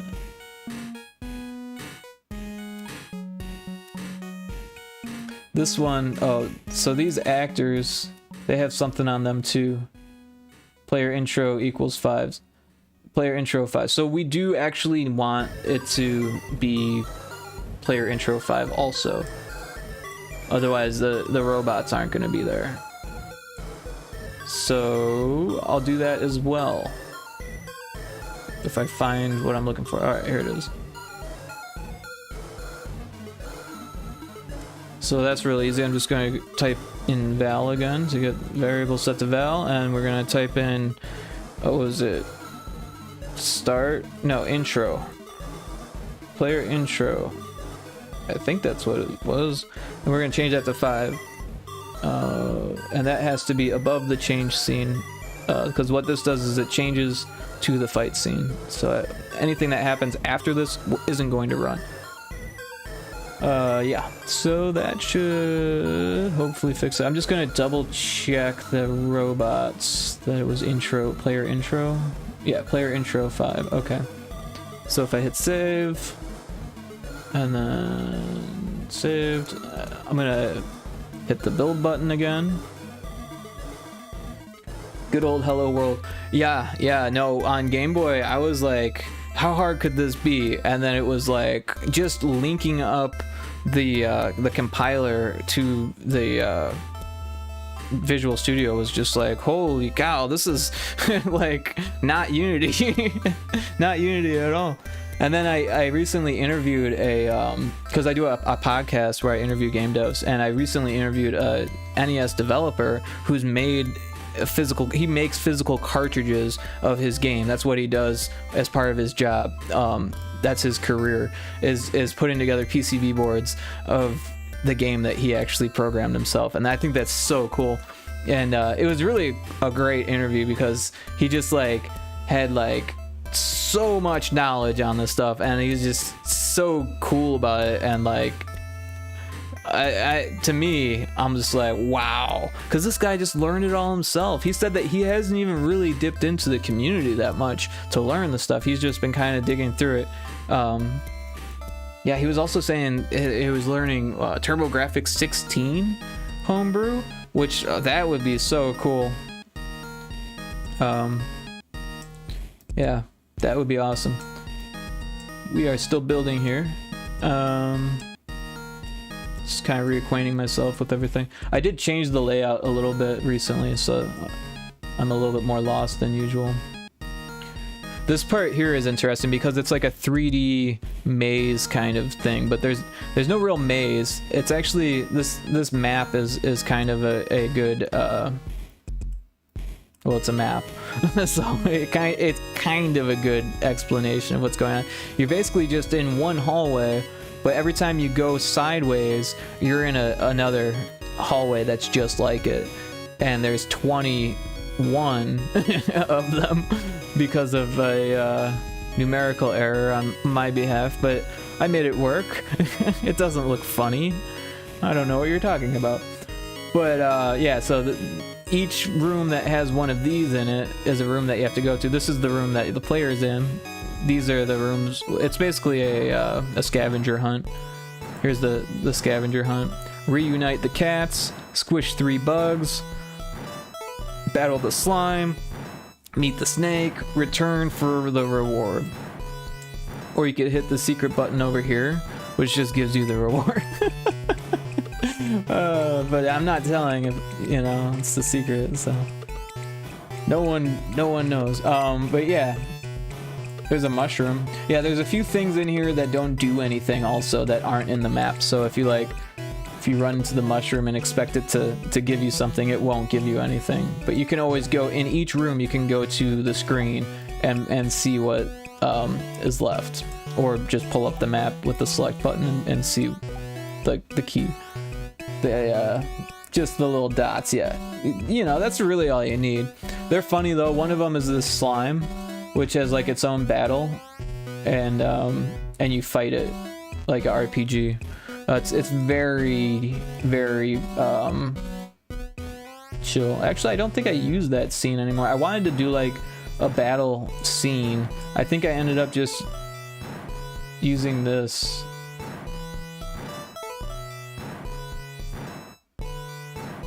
Yeah, you can only fight him facing one direction too, I think. Which isn't the same for everything else. See how there's like duplicates? And then there is a duplicate. It's underneath the mushroom. That's right, I forgot. Yeah, so yeah, you fight him, and you get these little options. What is it like?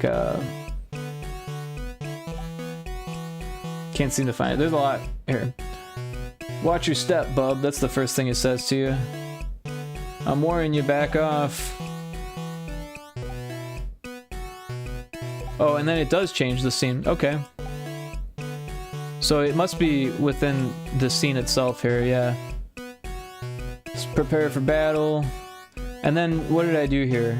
I gave the slime HP, so I gave him 50 health. I give you 50, or I give him 25 and you 50. That's what battle HP is the player health.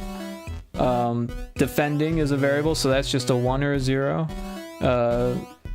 Battle menu, so that's right, I call a script. That's what you can do here. And then the scripts aren't actually really scripts, they're just stacks of modules, just like this. But if I go to the script here, you can see battle menu.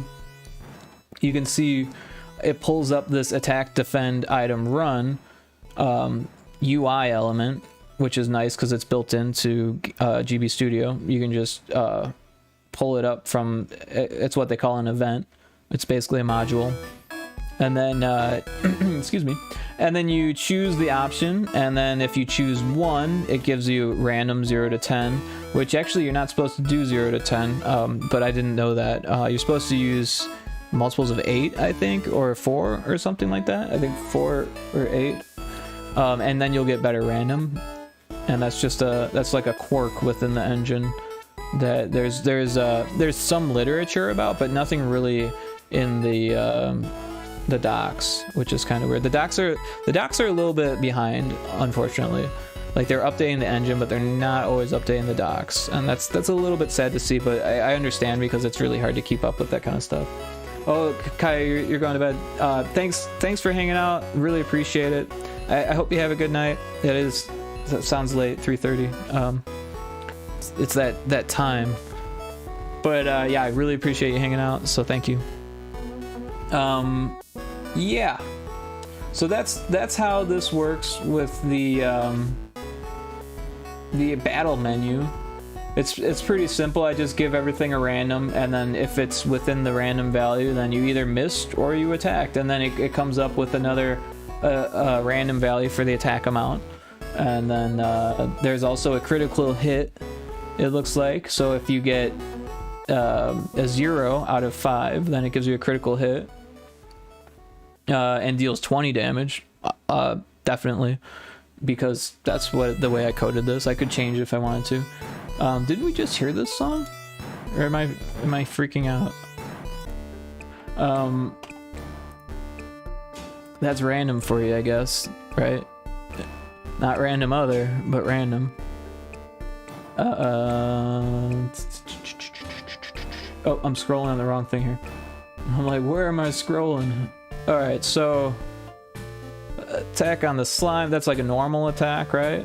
And it just subtracts. This is a math event, and you can just tell it to do a few different things here. It's got set to, add, subtract, multiply, divide, and modulus. I do not know what modulus is. That sounds a little intimidating, to be honest. I'm not a math person.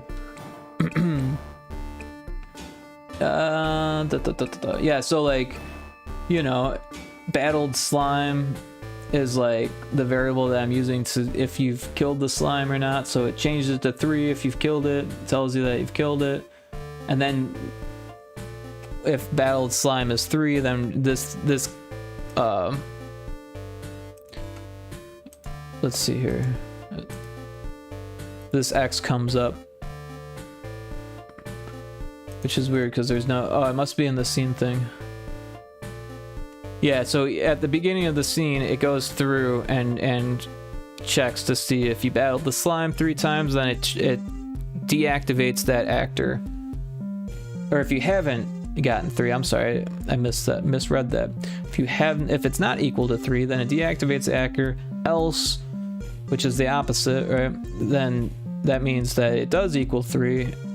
Increment things done by 1, and it doesn't deactivate the X because the X's are already there from the start, so it keeps the X there. And then increment things done that's the math that it's doing to figure out if you deserve the reward. Every time that it checks, it increments that one variable by 1, and then at the end it says how many have been completed. If it's less than 4, deactivate the actor. If it's, yeah, so if it equals 4, change the hack level, and the hack level is what unlocks the next level. It's because you need to be able to break into the next computer. Yeah, a lot of breaking into computers in this game. I think it's just kind of fun. You know, they're all old computers too. Like, look at these floppy drives. You can't access them yet, but I kind of want to make it so like it makes a sound or something like that, you know. Yeah, that should be fun. Okay, so I do have the build up here, and I did want to see if that's working.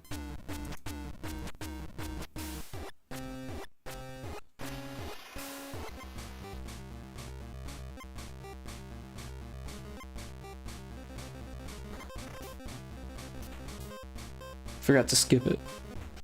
Alright, so going to hit that button, level skip, get my pi symbol out, delete, X. Alright, back to level 8. So this is the cumbersome part that I was talking about. The only really way to be sure is to go through and try it after every change. Oh.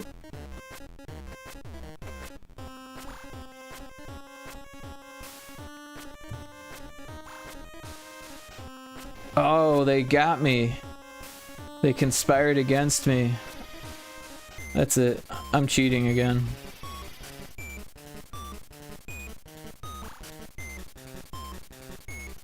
No, no! I missed twice.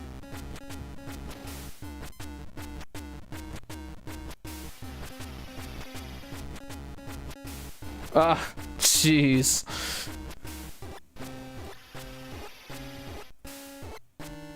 Hey. Little bug there. For some reason, sometimes when you die, it kills you twice in a row. Oh, shit.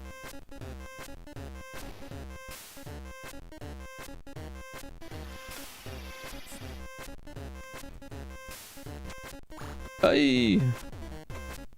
Let me in. Alright. Found the secret. No more spikies. What? An invisible switch.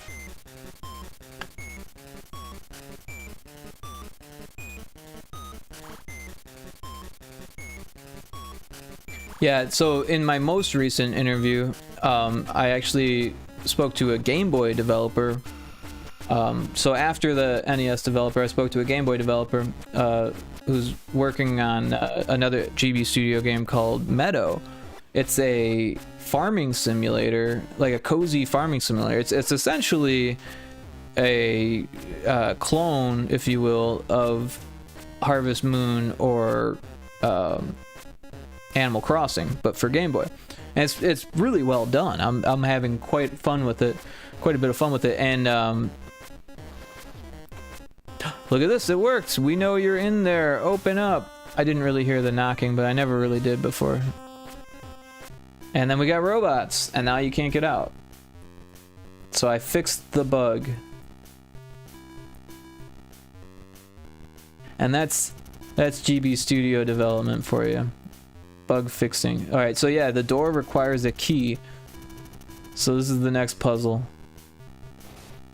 Get back in your domicile now. Uh-oh, did he break it? He totally broke it. I was testing it because I know that like it used to like move the player, and then I think I was like, yeah, that's kind of weird to move the player, and then it was like just yelled at you, but now it breaks the game. Let's figure that out. This guy here. If switch hit equals 0. Well, that's confusing because I'm pretty sure I was like, oh yeah, the switch hit button should be 0 all the time. I'll use a variable that I'm using somewhere else, but I'm probably using it somewhere else. Doesn't make a whole lot of sense. So yeah, these are just moving it. And then there's on initialize, on hit. Huh. Yeah, so there's nothing there telling it to do anything other than to put up this message. But when it put up this message, it stopped the player in its tracks. The player was as good as dead at that point, which is crazy because there's no code telling it to do that.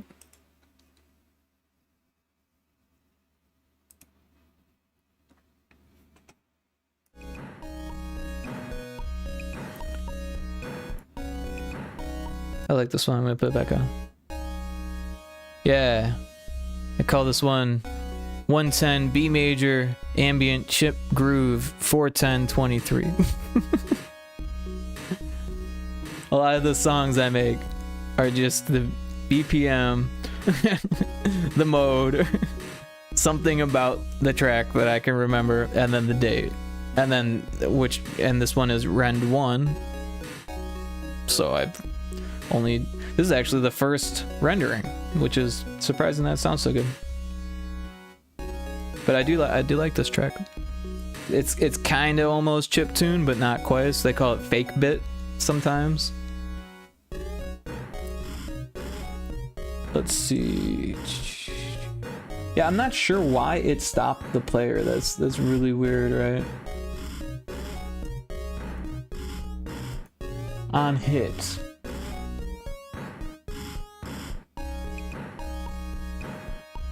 Maybe there's something on the player.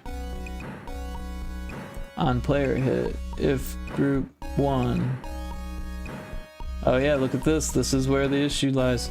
So this is group 1, and the player has code on its hit group 1 function. So that's essentially on hit is on trigger enter in Unity, and then in on trigger enter you can break things up by saying like, oh, you hit this object or that object, or however you would want to do it in Unity. In this one, it automatically groups it into 3 categories. Of course, you only get 3, so that's, you know, the limitation. That's kind of the name of the game here is limitations, but 3 is certainly enough to work with, and that doesn't include the player. The player gets its own collision group, which is weird, but it works. So yeah, this doesn't work, so I am going to fix it. Oh, yeah, so you can see player or group 2 and 3 are empty. Really, this one should be empty too.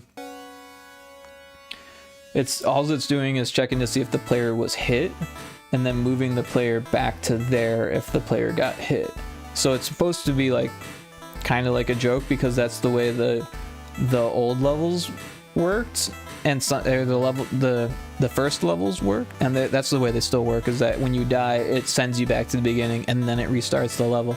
And it's weird because, you know, when I first started, I wanted to just send the player back without restarting the level and just like restart all the variables, but then I realized that all of the sprites and did my camera just die? Weird.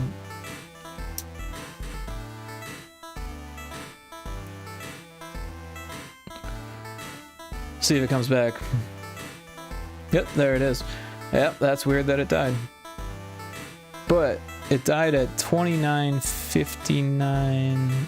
No, that's just how much battery life is left. Yeah, that's weird. Not sure why that happened with the camera. Let's see.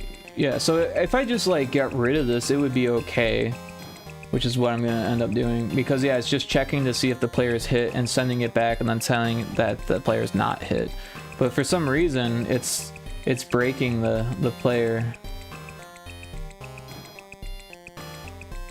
So I'm just gonna, instead of removing it, I'm just gonna disable it, because I don't think it needs to be there. But if I wanted it, then I could get it back. You know what I mean? But yeah, I think we'll be fine with that.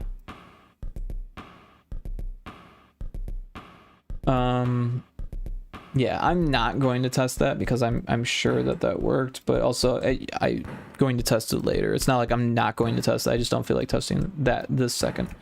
Kind of want to find something else to work on here.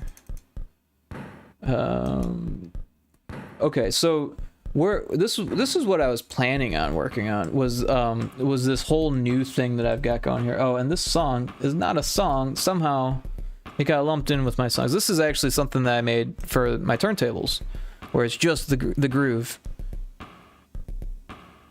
at 110 BPM.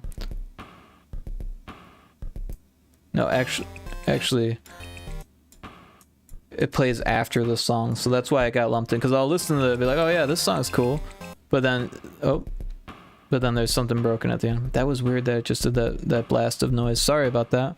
I'm sure that was very loud. It was way too loud. Anyways, where'd the music go? This is what I'm dealing with here. Did it just break? Shit, it's working on the stream, but not for me.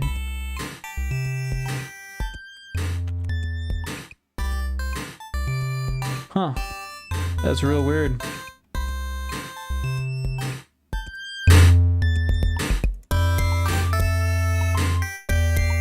Yeah, that doesn't make a whole lot of sense at all. Huh.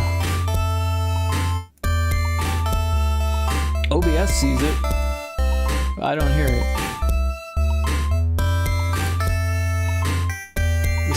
This is the scuff that everyone's talking about.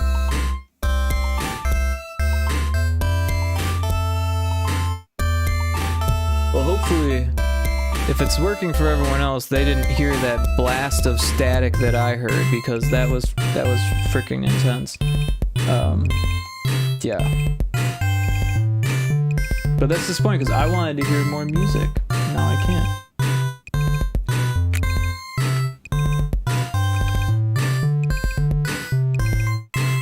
Huh.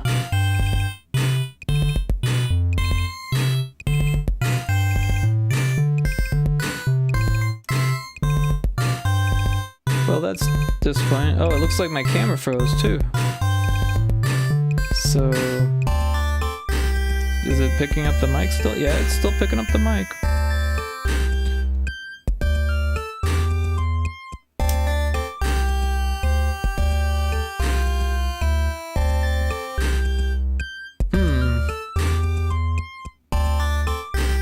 It's so weird that it's playing the music. It's clearly playing the music on OBS.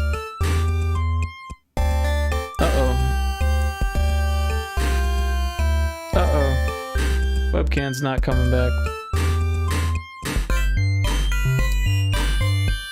Did I? Oh, I think a loose cable happened, I think.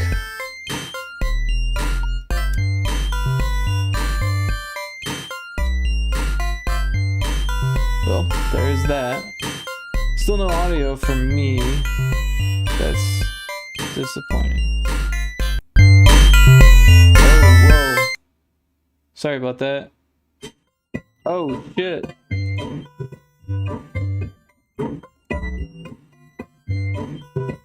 Wow.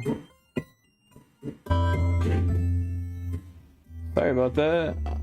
I've got technical difficulties.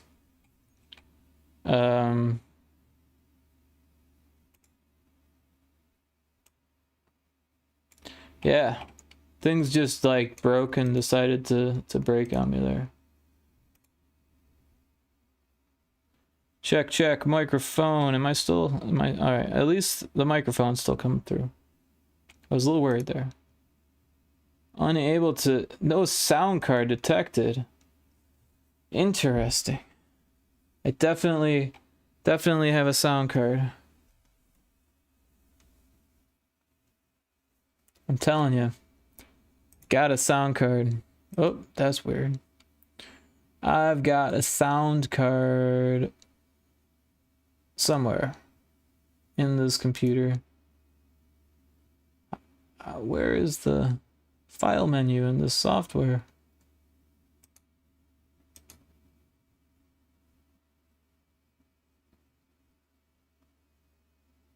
Just when you thought you liked a piece of software. Oh, here we go. Settings.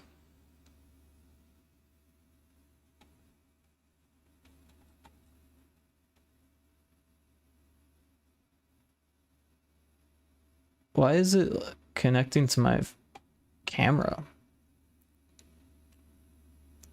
Weird. So it's got settings for my camera, but not for my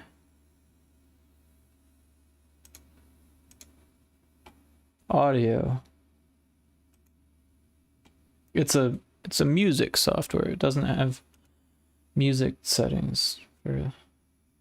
Okay, unable to initialize the music player, no sound card detected. That's bad. I don't like that. No sound card nonsense. We heard it make music. Uh-oh. Is the stream down? No. Stream's still up. Okay. Yep.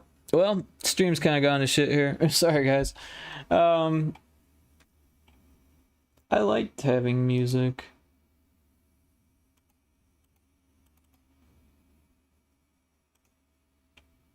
That's so sad.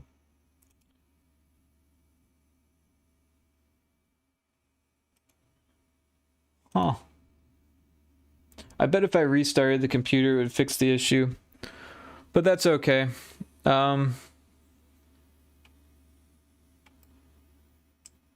Yeah, that's unfortunate that that the music went.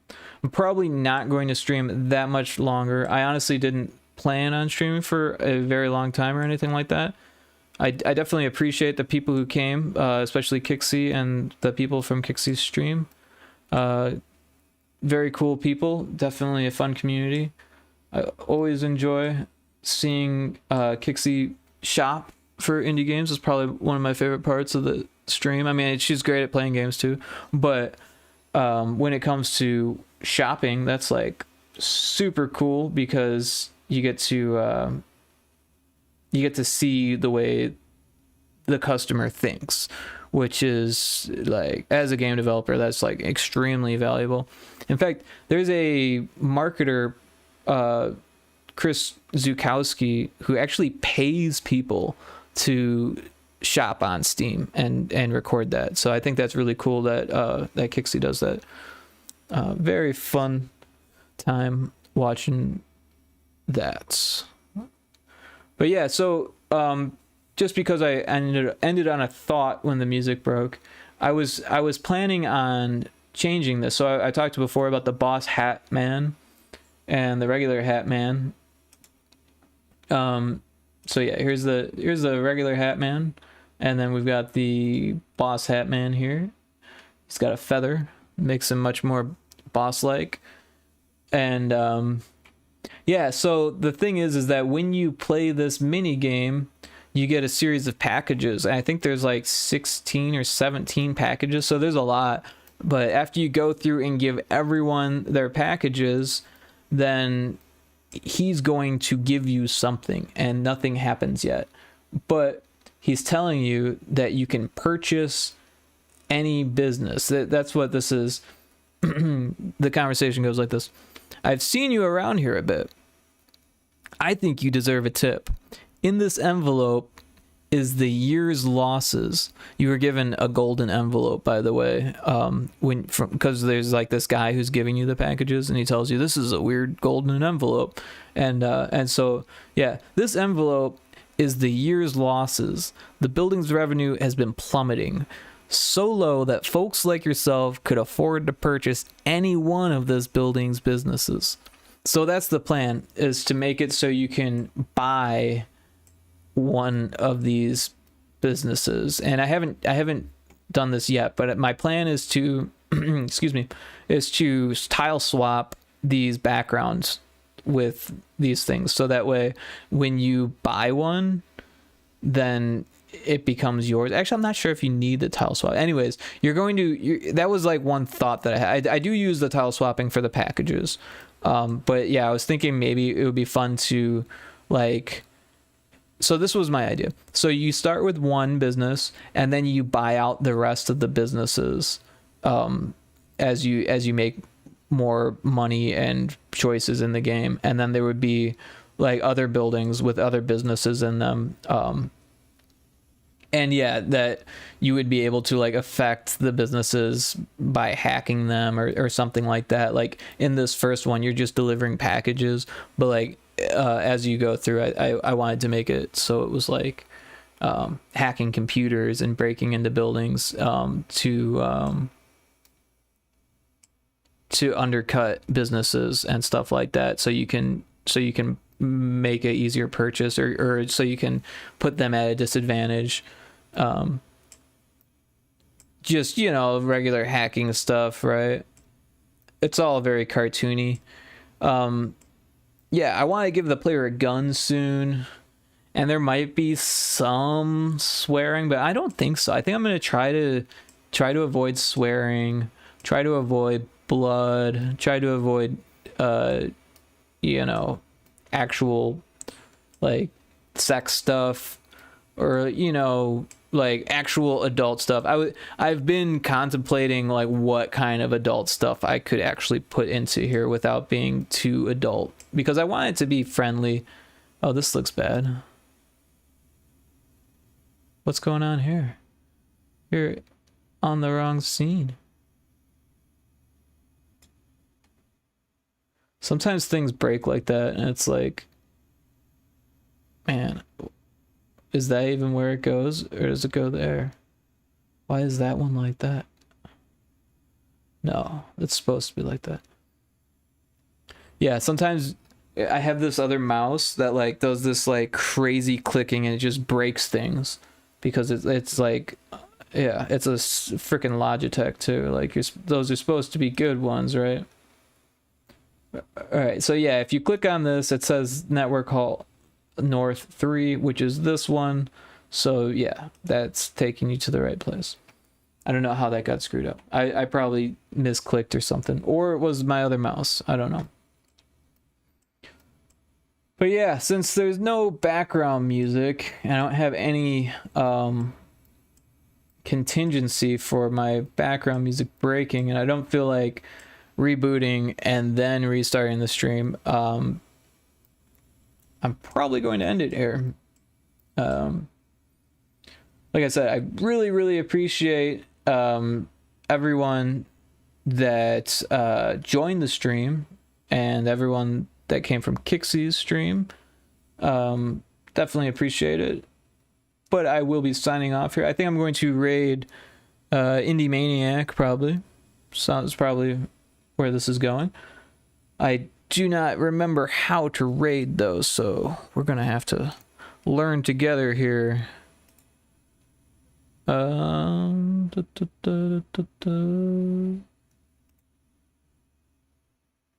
so I think I need to go to my creator dashboard. Stream manager. I think there's a raid button in there. Raid channel.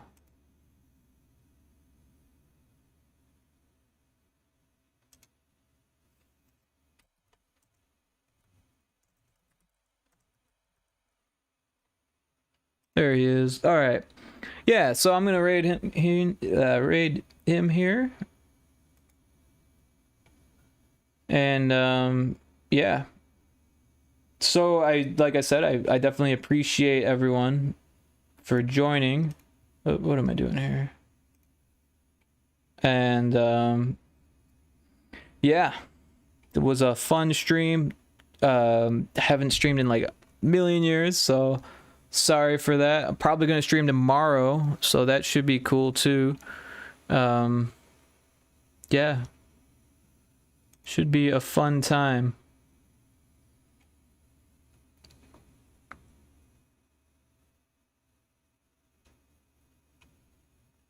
Okay. All right, guys, I'm going to hit the raid now button, and we will see you on the other side. Thanks again for joining the stream. Sorry it wasn't more eventful rather than my sound card dipping on me, but it's probably fine. I'm not worried about it. So yeah. All right, guys, see you at Indie's stream. Bye.